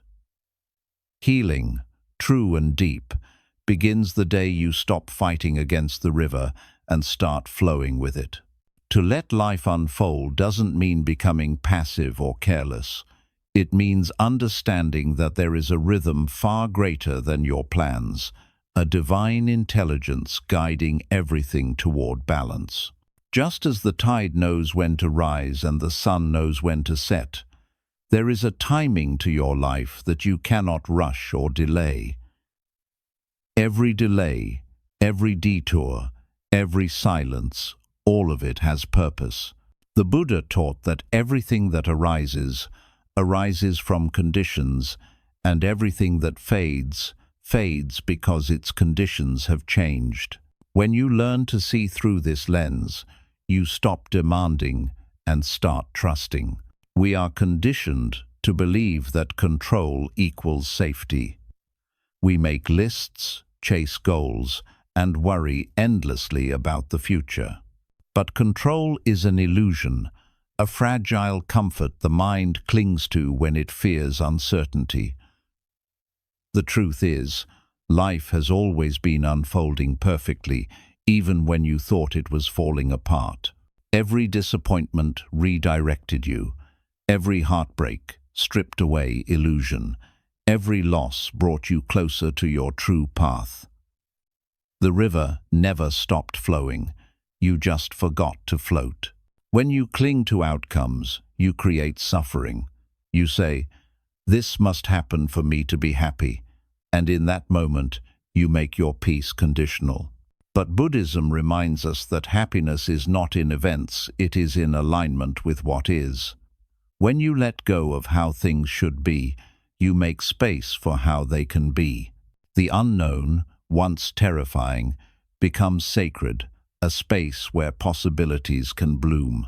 Imagine standing at the edge of a river, trying to scoop water into a jar so you can control its flow. No matter how hard you try, the water slips away. But if you step into the river, if you trust it to carry you, you realize the river itself was always taking you where you needed to go. Life is that river. The more you tighten your grip, the more you suffer. The more you surrender, the more you discover peace beyond understanding. The Buddha described this surrender as non-attachment. It doesn't mean not caring, it means caring deeply without clinging. It means acting with intention, but releasing the obsession with results. When you plant a seed, you water it, nurture it, or protect it, but you don't pull it out of the ground every day to see if it's growing. You trust that the soil, the sun, and time will do their work. In the same way, let your dreams be seeds. Nurture them with effort and love, but trust the universe with their timing. Many people mistake surrender for weakness, but it is one of the greatest acts of courage.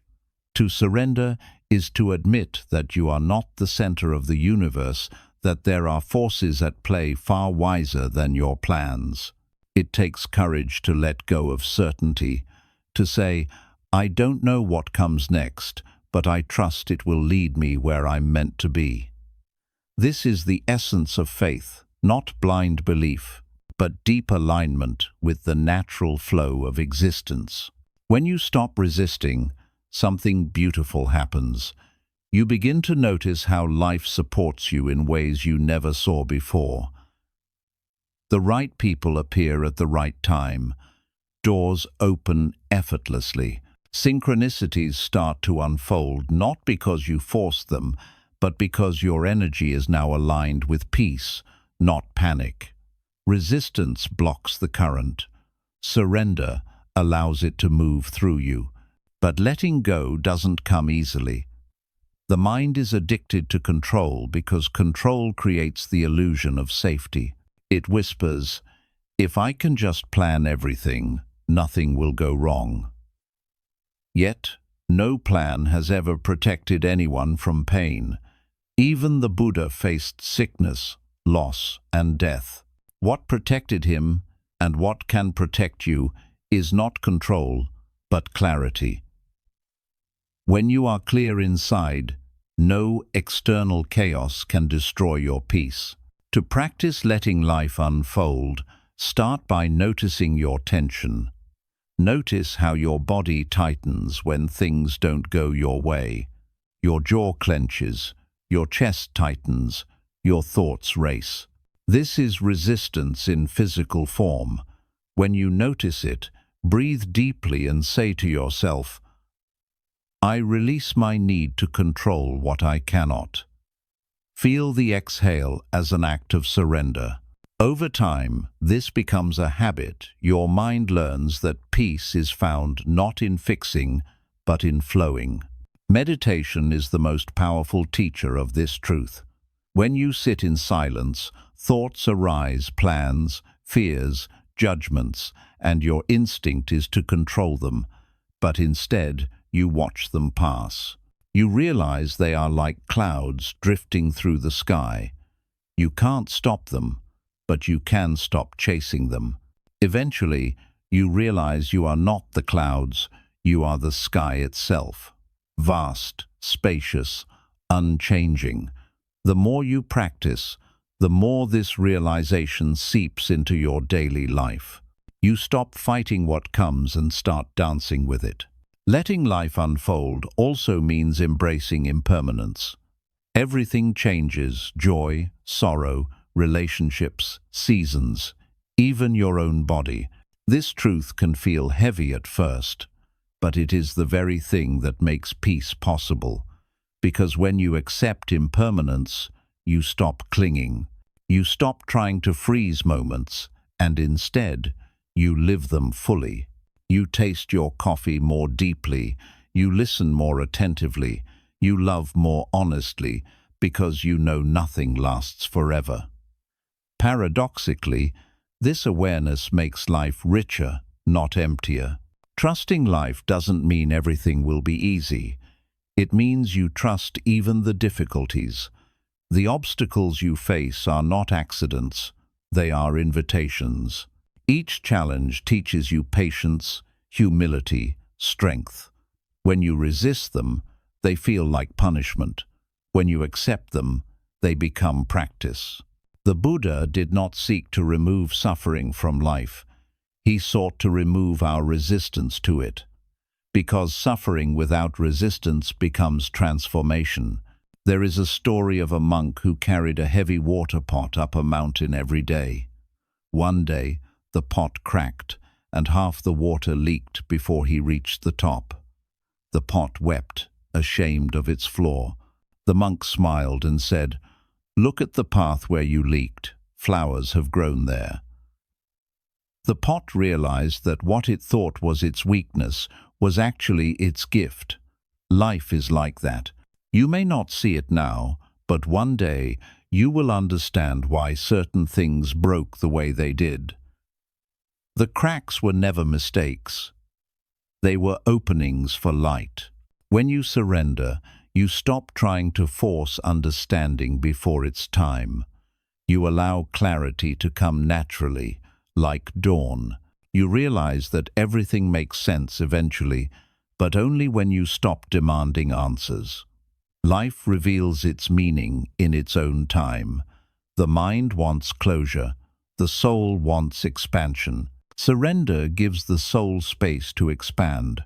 You might ask, how do I trust life when so much has gone wrong?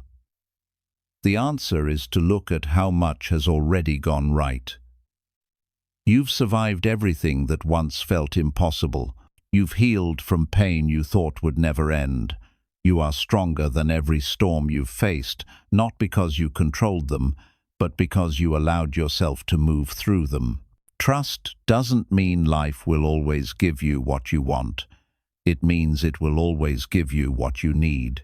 Letting life unfold also means embracing mystery. You don't have to know how everything works out to walk forward.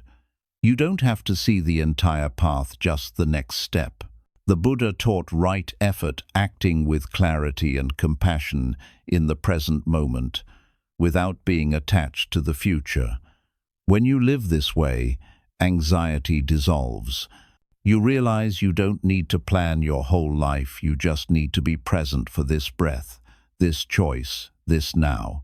As you grow in trust, you begin to see the divine choreography of life. The delays that frustrated you become blessings in disguise. The rejections that broke your heart make space for new beginnings. The silence you once feared becomes the sound of alignment. Everything, even what you resisted, was always working for your awakening. The river of life doesn't need your control. It needs your cooperation. You are not meant to push it, but to float upon it, learning to navigate its turns with grace. The more you trust, the lighter you become. Worry fades, fear loosens, peace deepens. You begin to see that life was never against you. It was always carrying you home, back to yourself, back to stillness, back to love. So, the next time life changes suddenly, when a door closes, when plans fall apart, when uncertainty rises, pause, take a breath, whisper gently to yourself, maybe this too is part of the plan. Trust that the universe knows what it's doing. Let go of the need to understand and allow yourself to experience, because life, when surrendered to, becomes art, flowing, effortless, beautiful. It is not something to control, but something to dance with. And when you finally stop fighting and begin to flow, you realize that you were never separate from the river. You were the current all along, moving, evolving, unfolding perfectly in divine time. That is the ultimate freedom, to let life happen through you, not to you, to live each day as a witness, not a warrior, to breathe, to trust, and to remember that every moment, even the uncertain ones, is sacred. When you let life unfold, you stop surviving and start truly living. And in that surrender, peace ceases to be something you seek. It becomes who you are. 13. Silence is the language of healing. Listen to what words cannot teach. There is a moment on every path of awakening when words no longer hold enough space for what you feel. The noise of the world, the noise of your own thoughts, and the endless explanations begin to feel heavy, like carrying stones in your chest. You start to crave stillness, not just quiet around you, but silence within you, the kind that hums beneath everything, timeless and vast. In Buddhism, this silence is not emptiness in the ordinary sense. It is fullness beyond sound, the still, clear awareness that remains when the mind's chatter finally fades. It's here, in the heart of silence, that true healing begins. The Buddha often retreated into forests, caves, and quiet riversides not to escape the world, but to hear what the noise of the world had drowned out. He understood that beneath every thought, beneath every word, there is something deeper, the direct knowing of truth. You cannot think your way to peace. You must feel your way there. Silence is not the absence of sound, it's the presence of understanding. When you learn to listen to silence, it teaches you what no scripture, no teacher, and no philosophy ever could: the voice of your own soul. In our modern lives, silence has become rare. We live surrounded by distractions, phones buzzing, screens glowing, thoughts racing faster than time. The mind has become addicted to stimulation, terrified of stillness, because silence reveals what we've been avoiding. When you sit in silence, your pain rises, your fears whisper, your loneliness echoes, and so you escape back into noise. But Buddhism teaches that what you avoid holds the key to your freedom. The pain that emerges in silence is not new. It has always been there, waiting for you to face it. Silence doesn't create suffering, it reveals it so that it can finally be healed. When you sit quietly, you begin to witness how restless the mind truly is. Thoughts come like waves, memories, worries, regrets, each one demanding your attention. At first, this can feel overwhelming, but if you stay long enough, if you resist the urge to flee, something miraculous happens. You start to notice the space between thoughts. That space, that still gap where no thought exists, is where peace lives. The Buddha called it shunyata, emptiness that is not void, but infinite potential. In that silence, you touch the formless part of yourself, the awareness untouched by the storms of the world. Healing through silence is not about suppressing emotions, it's about giving them room to breathe. When you stop running, your wounds finally speak.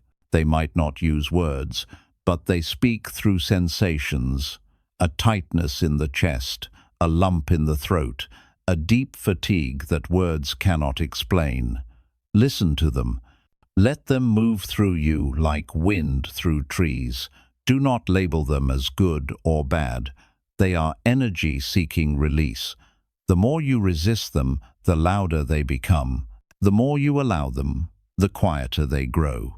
Silence teaches patience, the kind that doesn't demand answers, the kind that allows everything to unfold naturally. When you're silent, you realize that most of life's questions don't need immediate answers. They need presence. You stop asking, "Why did this happen?" and begin to ask, What is this teaching me? You stop begging for closure and start finding comfort in not knowing. Silence dissolves the mind's obsession with certainty. It allows space for trust, trust in life, in timing, in your own unfolding. In silence, you also begin to hear nature's language. The sound of the wind becomes a teacher. The rhythm of your breath becomes a mantra. The space between bird songs feels like a prayer. When the mind quiets, you realize that life itself is speaking to you not in words, but in sensations, patterns, synchronicities. Silence reconnects you with the natural flow of existence. You realize that you are not separate from it. You are part of the same stillness that moves the tides, opens the flowers, and turns the stars. There's a reason why monks and mystics across centuries have sought silence. It's not to escape the world, but to understand it more deeply. In stillness, perception sharpens. You begin to see life as it truly is, unfiltered, alive, and sacred. You notice the fleeting nature of everything, and yet you no longer grieve its passing, because silence shows you that beneath every changing form lies something unchanging: awareness itself. That awareness is who you truly are. Many people think of silence as empty, but it is actually the source of everything. Every word is born from silence. Every thought returns to it. Without silence, there would be no sound. Without emptiness, no form. Silence is the womb of creation, the infinite background from which all existence arises. When you connect to that silence, you connect to the essence of being itself. You realize that peace is not something you must find. It's what remains when the noise fades. Practicing silence doesn't mean isolating yourself forever. It means carrying stillness within you, even in the busiest moments. You can be surrounded by chaos and yet remain calm because you've learned to rest in the space beyond reaction. The Buddha described this as equanimity, the balanced mind that remains undisturbed, whether praised or blamed, whether in gain or loss. Silence is the soil where equanimity grows. To begin this practice, you don't need to retreat to a mountain or monastery. Start small. Dedicate a few minutes each day to simply sit without distractions. Turn off your phone, close your eyes, breathe. Don't try to silence your mind, just notice it. Observe how thoughts rise and fall like waves on the ocean. The goal is not to stop thinking, but to stop identifying with every thought. Slowly, the waves settle, and you realize you are not the waves, you are the ocean. Over time, silence begins to follow you. You start to carry it in your breath, in your words, in your actions. You speak less, but with more meaning. You listen more deeply, not just to words, but to energy. You become more present with people because you are no longer lost in your mind's noise. Your relationships deepen because silence teaches you how to listen without needing to respond. And in listening, you give others what they rarely receive: your full, undivided presence. Silence also becomes your greatest healer during moments of pain. When grief strikes, when anger burns, when confusion clouds your vision, don't rush to fix it. Sit with it in silence. The mind will beg you to analyze, to explain, to act. But healing is not analysis, it's awareness. When you stop labeling your emotions and simply observe them, they begin to dissolve. Like fog in morning sun, pain fades in the light of awareness. Silence is that light. As your connection to silence deepens, you realize that it has always been with you in the pauses between your breaths, in the stillness before you speak, in the space between heartbeats. It is not something you must create. It is what you already are beneath the noise of thought. The Buddha's enlightenment under the Bodhi tree was not an explosion of new knowledge. It was the quiet realization of eternal silence within him. You, too, carry that same silence. In the end, silence becomes your teacher, your friend, your refuge. It teaches you to listen not only to the world, but to the whisper of your own intuition, that soft voice that always knows the way home. It teaches you that peace doesn't mean the absence of problems, but the presence of stillness amidst them. It teaches you that healing is not a process of addition but subtraction, removing everything that is not truth, not peace, not love. So, when the world becomes too loud, when your heart feels heavy, when words fail to capture what you feel, return to silence. Sit with yourself. Listen to your breath. Let your thoughts drift like clouds. Let your soul rest in the infinite quiet that lives within you, because in that silence you will remember what you've always known. You are not your pain, not your past, not your thoughts. You are the vast, still awareness beneath it all, untouched, eternal, free. And when you rise from that silence, you carry a different kind of strength, not the strength that comes from resistance, but the strength that comes from peace. You walk through the world gently, yet powerfully. You speak less, but your words carry light.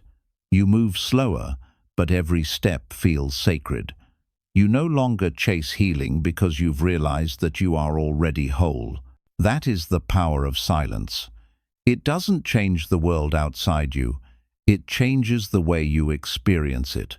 And when your experience changes, the whole world changes with it. For in silence, you don't just hear the truth, you become it. 14. The light within the dark, how pain becomes the path to awakening. There comes a point in every soul's journey when the light you were chasing disappears. The path you thought was straight suddenly turns into a maze of confusion, silence, and loss. You look around and realize that everything you built, every identity, every dream, every certainty, has begun to crumble. This is what Buddhism calls dukkha, the inevitable suffering woven into the fabric of life. But contrary to what fear tells you, darkness is not the end, it's the beginning. For in Buddhism, suffering is not seen as punishment, it's seen as purification. It is through the dark night that the dawn of awakening begins to glow. Pain is not your enemy. Pain is your teacher, sometimes the only one you will listen to. It arrives uninvited, tearing away your illusions, forcing you to stop pretending that life can be controlled. The ego resists this violently. It says, "Why me?" It clings to comfort, to certainty, to the old self that no longer fits. But if you can pause in the midst of your pain, if you can breathe through the fire without running, you begin to see that the destruction is not chaos, it's transformation. The caterpillar doesn't understand the cocoon, yet it is the only way to become the butterfly. The Buddha's own awakening was born through deep suffering. Before enlightenment, he was Siddhartha, a prince who had everything yet felt something missing. When he left his palace and witnessed sickness, aging, and death, his heart broke open. That heartbreak was not the end of him, it was the start of his journey toward truth.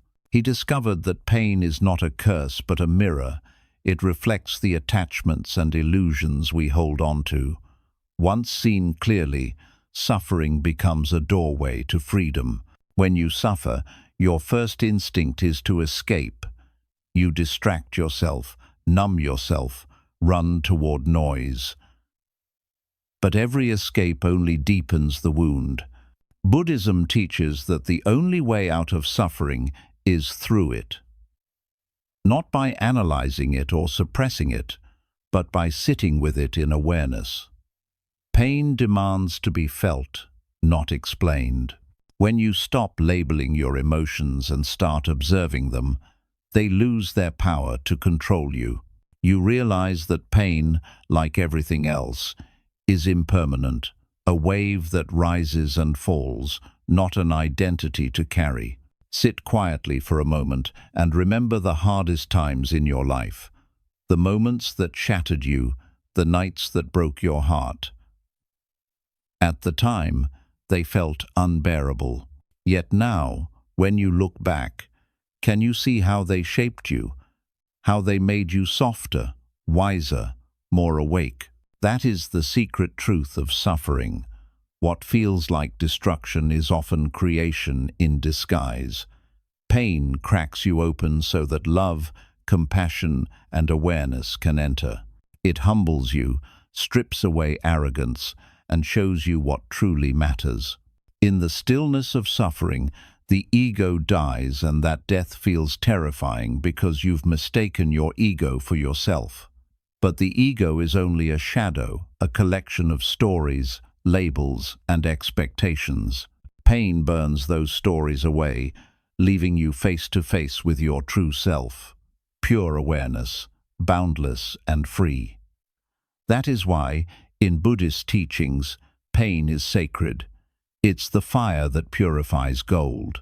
Without the fire, the gold remains hidden in stone. You cannot awaken without first breaking. Every great spiritual transformation begins with a collapse, a loss of identity, a dark night of the soul, a season of emptiness. The Buddha compared this to the process of burning away ignorance. He said that when the old self falls apart, the mind experiences fear because it believes it's dying. But what's dying is not you, it's your attachment to what you thought you were. The pain of losing yourself is the birth pain of becoming who you truly are. When you stop fighting the darkness, it starts to teach you. You begin to see that every tear carries wisdom, that every heartbreak is a call to let go of illusions. The mind sees pain as a problem to solve. The heart sees it as a doorway to awakening. If you listen carefully to your suffering, you'll find that it is always asking you to release something, an attachment, a belief, a resistance. Each layer of letting go brings you closer to peace. Buddhism also reminds us that suffering connects us to others. Every person you meet is carrying their own unseen pain. When you've known heartbreak, you can recognize it in another's eyes. This recognition is the root of compassion. The Buddha said, "Understanding suffering is the beginning of wisdom." Once you've walked through darkness and survived, you stop judging others for theirs. You realize that kindness is not pity, it's shared humanity. Compassion means saying, "I see your pain because I've seen my own." Pain is also the great equalizer. It dissolves illusions of separation, pride, and control. It reminds you that no matter how powerful or wise you think you are still human, fragile, temporary, vulnerable. But this vulnerability is not weakness. It's the doorway to real strength. In your most painful moments, when you have nothing left to prove or hide, you become authentic. You see yourself not as someone who must conquer life, but as someone who belongs to it. That shift from control to surrender, from me to we, from mine to ours, is the essence of awakening. The mind will ask, "How do I make this pain go away?" But the wiser question is, what is this pain trying to show me? Sometimes pain teaches you patience.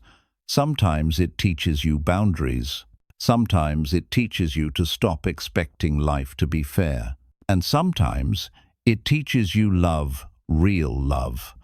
Not the fragile kind that depends on conditions, but the love that arises when you see beauty even in brokenness.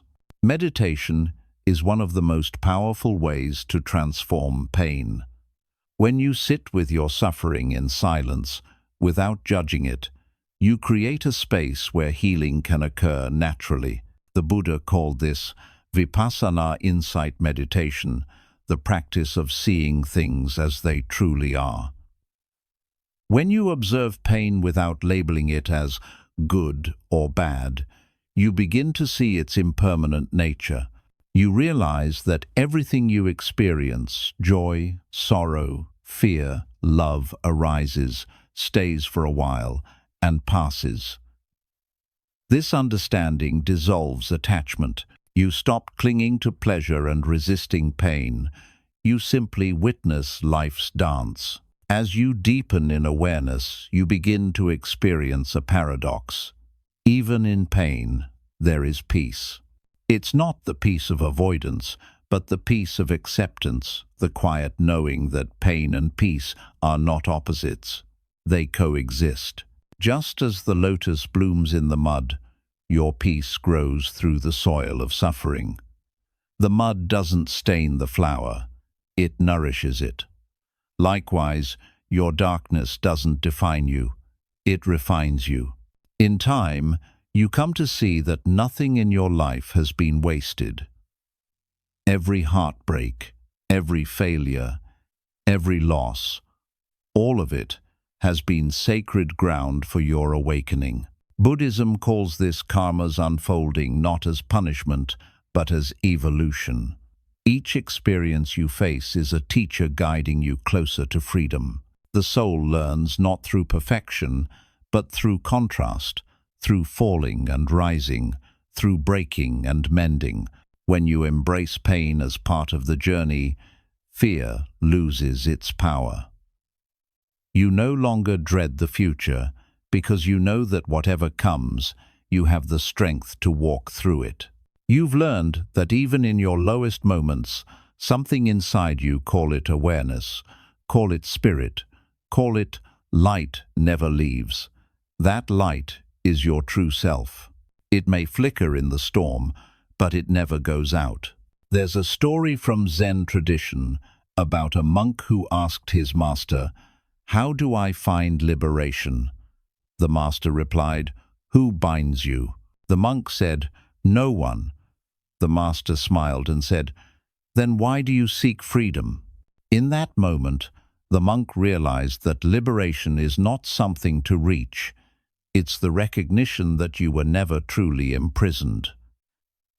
Pain doesn't chain you, your resistance to it does. Once you stop resisting, you see that even the darkness was never your enemy. It was your teacher all along. So the next time life brings you to your knees, remember, this too is part of your awakening. Let yourself feel it fully, completely, without shame. Cry if you need to, rest if you must. But do not turn away. Sit in the darkness until your eyes adjust, until you begin to see the faint glimmer of light. That light is not outside you, it's within. It has been waiting for you to notice it. Pain will come and go, but what you discover through it will stay forever. You will learn that you are not fragile, you are resilient. You are not broken, you are breaking open. You are not lost, you are being guided. The cracks in your soul are not flaws, they are doorways for light to enter. And one day, when someone else sits in their own darkness, trembling, you will sit beside them not to fix them, but to hold space. You will say, "I know this place. I have been here too. And I promise the light will return." In that moment, your pain becomes your purpose, your suffering becomes your strength, and your darkness becomes your greatest offering of love. That is the gift of pain. It breaks you, but only to reveal that you were never broken. It leads you through the dark, not to destroy you, but to show you the brilliance of the light that was within you all along. 15. Becoming one with the present moment where real life finally begins. At some point in your spiritual journey, you realize that the greatest illusion you've ever believed is that peace lives somewhere other than now. The human mind is obsessed with elsewhere. It runs to the past to mourn what's lost, or to the future to chase what might come. Yet, the Buddha taught that both are illusions, shadows of a reality that only exists in this single breath. Every moment you spend resisting the present, you abandon the only place where healing, love, and true freedom can ever happen. Enlightenment is not a destination. It is the art of being completely here. The present moment is often overlooked because it seems too simple. The mind wants something more dramatic, some future revelation, some distant miracle. It cannot accept that what it's been seeking all along is already here, quietly waiting beneath layers of thought. The Buddha said, "Do not dwell in the past, do not dream of the future, concentrate the mind on the present moment." Yet this simple truth is one of the hardest to live, because the ego thrives on movement. It needs time to survive. The past gives it identity, and the future gives it hope. But the now, the eternal now, exposes the illusion. When you sit in the present, really sit, without trying to change or escape, you begin to notice something extraordinary. Everything you've been fighting, everything you've been longing for, starts to lose its grip. The noise of your mind quiets, not because it disappears, but because you stop believing every thought it throws at you. The past no longer defines you. The future no longer controls you. You start to see not with your eyes, but with your awareness. To live in the present doesn't mean ignoring the past or refusing to plan for the future. It means living with full attention and peace in this breath, this step, this heartbeat. You remember the past only as a teacher, not as a home. You prepare for the future, but do not worship it. You become like a traveler who enjoys each step of the path, instead of fixating on the destination. In this way, every moment becomes sacred, not because of what it contains, but because of how fully you experience it. When you are truly present, you begin to taste the essence of life. A single breath becomes a miracle. The sound of rain feels like music. The warmth of sunlight becomes prayer. Time slows down, or rather, you rise above time altogether. You realize that life was never rushing anywhere. It was always unfolding perfectly, here and now. You stop living life as a series of waiting rooms, waiting for the weekend, for love, for success, for peace. You understand that life is not something that will happen later, it's happening now.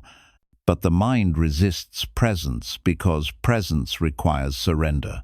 It wants control. It wants to fix, to label, to judge. So it constantly pulls you away from now, whispering, "What if?" and "if only." These are the two thieves of peace. One steals from the future, the other from the past. Buddhism teaches mindfulness as the antidote. Mindfulness means remembering to remember, to gently bring your awareness back to the present every time it wanders. It's not about forcing yourself into stillness. It's about noticing when you've left and softly returning home. One of the most beautiful aspects of presence is that it transforms even ordinary moments into gateways to enlightenment. Washing dishes, walking in nature, drinking tea, all can become meditation. Thich Nhat Hanh, one of the great modern Buddhist teachers, said, "While washing the dishes, wash the dishes." Meaning, don't wash them to get them done. Wash them to be with them. Feel the water. Hear the rhythm. Smell the soap. When you do this, something sacred awakens not in the world, but within you. Presence also dissolves anxiety, because anxiety cannot survive in the now. Worry lives in imagination. It feeds on what might happen, not on what is happening. When you anchor yourself in the present, fear loses its fuel. Even pain becomes bearable when faced moment by moment. The mind says, "I can't handle this for the rest of my life." But you don't need to handle the rest of your life, you only need to handle this moment. One breath, one step, one heartbeat. That's all. And when you stay with just this, you discover that peace is always within reach. To practice presence, start with awareness of the body. The body is always here. The mind is not. Feel your feet on the ground, your hands resting, your breath moving in and out. Notice how the air feels against your skin. Notice the subtle sensations you usually ignore. These anchors pull you back into reality.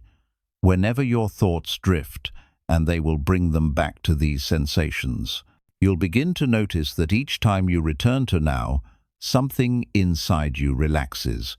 You come home to yourself. Presence also transforms your relationships.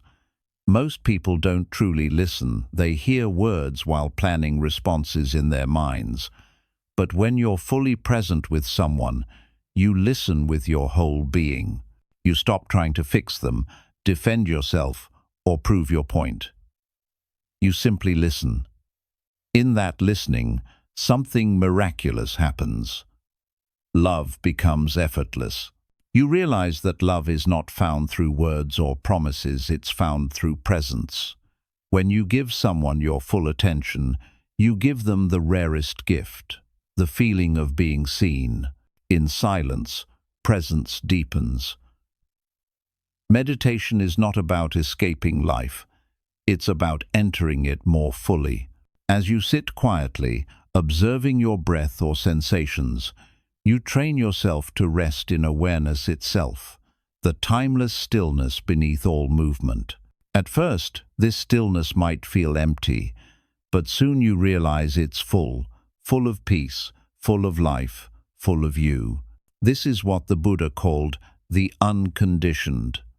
It's the part of you that remains untouched by time, loss, or fear. Yet, living in the present moment doesn't mean rejecting goals or aspirations.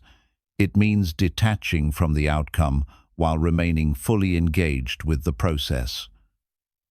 You can still pursue dreams, build, create, but your joy no longer depends on the result. You work not for reward, but for the love of the act itself. Like an artist painting for the sake of beauty, not for applause. When you act from presence, your energy becomes pure, no longer driven by lack, but by love. There's an old Zen saying, "Before enlightenment, chop wood, carry water. After enlightenment, chop wood, carry water." The difference is awareness. Before you did these tasks out of obligation, lost in thought. After awakening, you do them as expressions of mindfulness. The outer world hasn't changed, you have. You've stopped waiting for something better to come. You've realized that better is an illusion. There is only now. Presence also teaches humility. You begin to see that life unfolds with or without your control. You stop forcing, start flowing. You realize that you don't own this moment, you are part of it. You belong to it, just as the leaf belongs to the wind and the wave belongs to the ocean. This humility brings deep gratitude. You stop taking simple things for granted: a breath, a sunrise, a touch. Gratitude and presence are twins. The more present you are, the more grateful you become. Of course, staying present is not always easy. The mind will constantly try to pull you back into its storms, replaying past regrets, imagining future fears. But every time you catch yourself drifting and return to the now, you are awakening a little more. Each return is a victory. You might have to do it 100 times a day, but with practice, it becomes natural. Slowly, the gap between you and the present closes until you realize there was never a gap at all, only the illusion of one. When you live anchored in now, life feels lighter. Even when challenges arise, you handle them with clarity because your mind isn't cluttered by stories. You respond instead of reacting. You flow instead of fighting. You move through life like water, adaptable, calm, powerful. You discover that joy is not something to chase but something to allow. It's always here, waiting beneath the noise of thought. Buddhism calls this state suchness, seeing life as it is, without resistance or distortion. When you live in suchness, you stop trying to make reality match your preferences. You see beauty even in imperfection, grace even in chaos. You begin to experience what Zen masters call satori flashes of profound realization, where you suddenly feel one with everything. These moments can happen anywhere while sipping tea, hearing laughter, or simply breathing.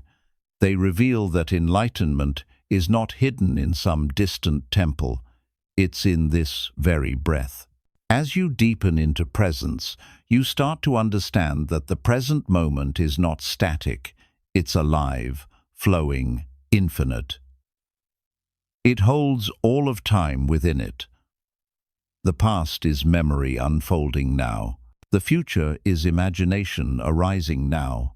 Everything that has ever been or will be is contained within this eternal moment. You realize that you were never moving through time. Time was moving through you. So, pause right now. Take a deep breath. Feel it enter your lungs, travel through your body, and leave gently.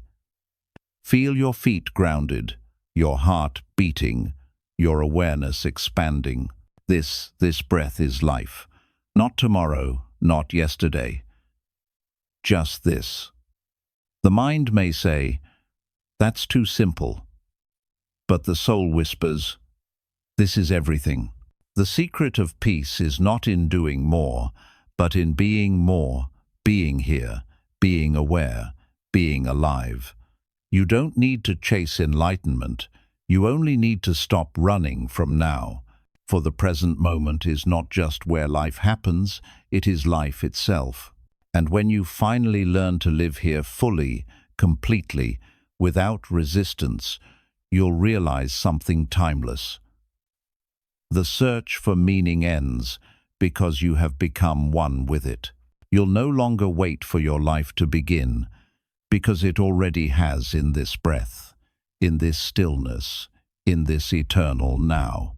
At the heart of every spiritual path, every act of self-discovery, every tear shed in silence, there lies one eternal truth: you were never broken, only disconnected. The suffering you've carried, the mistakes you've made, the pain you've endured, none of it has been in vain. Every scar was a teacher, every ending was a beginning in disguise. Every moment of darkness was guiding you not away from yourself, but back home. Buddhism teaches that the journey is not about becoming something new, it's about remembering what you already are. Pure awareness, untouched by circumstance, beyond birth and death. The light you've been searching for was never outside of you. It was waiting beneath layers of fear, attachment, and noise. When you begin to love yourself, when you stop running, when you learn to sit with silence, you begin to see it, that unshakable, radiant presence that has always been there, quietly watching, endlessly patient. You came into this world whole. Then life happened, expectations, comparisons, heartbreaks, and you began to forget. You learned to abandon yourself for acceptance, to trade authenticity for approval, to chase peace while ignoring that it was inside you all along. The path of healing is simply the path of remembering, remembering to breathe, to pause, to let go, to forgive, to be. Each lesson you've walked through, from learning to stop pleasing others, to facing your fears, to finding stillness in chaos, has been preparing you for this truth, that peace is not found in changing life, but in embracing it. The storms will still come, people will still leave, the body will still age, but when you live anchored in awareness, none of it can steal your serenity. You become the calm in the center of every storm. The Buddha never promised a world without pain, he promised freedom from suffering. That freedom is born not from control, but from understanding. Understanding that everything changes. Understanding that everything you love will one day fade, and yet, because of that impermanence, every moment becomes infinitely precious. Understanding that nothing external can complete you, because completeness was your nature from the start. To love yourself first, as these teachings remind you, is not arrogance, it's alignment. When you honor your own being, when you nurture your inner peace, you begin to move through the world differently. You no longer seek validation, you radiate it. You no longer chase love, you embody it. You no longer cling to outcomes, you flow with them. Your very existence becomes meditation, a quiet offering to the world that says, "This is what peace looks like." And perhaps that is the final teaching. Healing is not about becoming invincible, it's about becoming open. Open to the full spectrum of life, the joy and the sorrow, the beauty and the pain. To live fully awake is to stop dividing your experience into good and bad, right and wrong, success and failure. It is to see that everything, absolutely everything, is part of the divine unfolding of your growth. So, take a deep breath. You've traveled far through noise, through loss, through illusion, and you've arrived at the simplest, most sacred place, the present moment. This is where your healing lives. This is where peace breathes. This is where you finally realize there was never anywhere to go, nothing to prove, nothing to fix. Only this moment, only this awareness, only this love. May you carry this silence wherever you walk. May your heart remain soft, even when life hardens. May your compassion extend first to yourself, and then to the world. And may you always remember that enlightenment is not at the end of the path, it is the path. It is how you breathe, how you love, how you live. The journey to self-love, to healing, to awakening, is not a straight road. It's a spiral that always leads you back here, to this breath, this truth, this now. The light you've been chasing has been inside you all along. And when you finally stop searching and start seeing, you'll understand you were never becoming whole. You were simply remembering that you already are.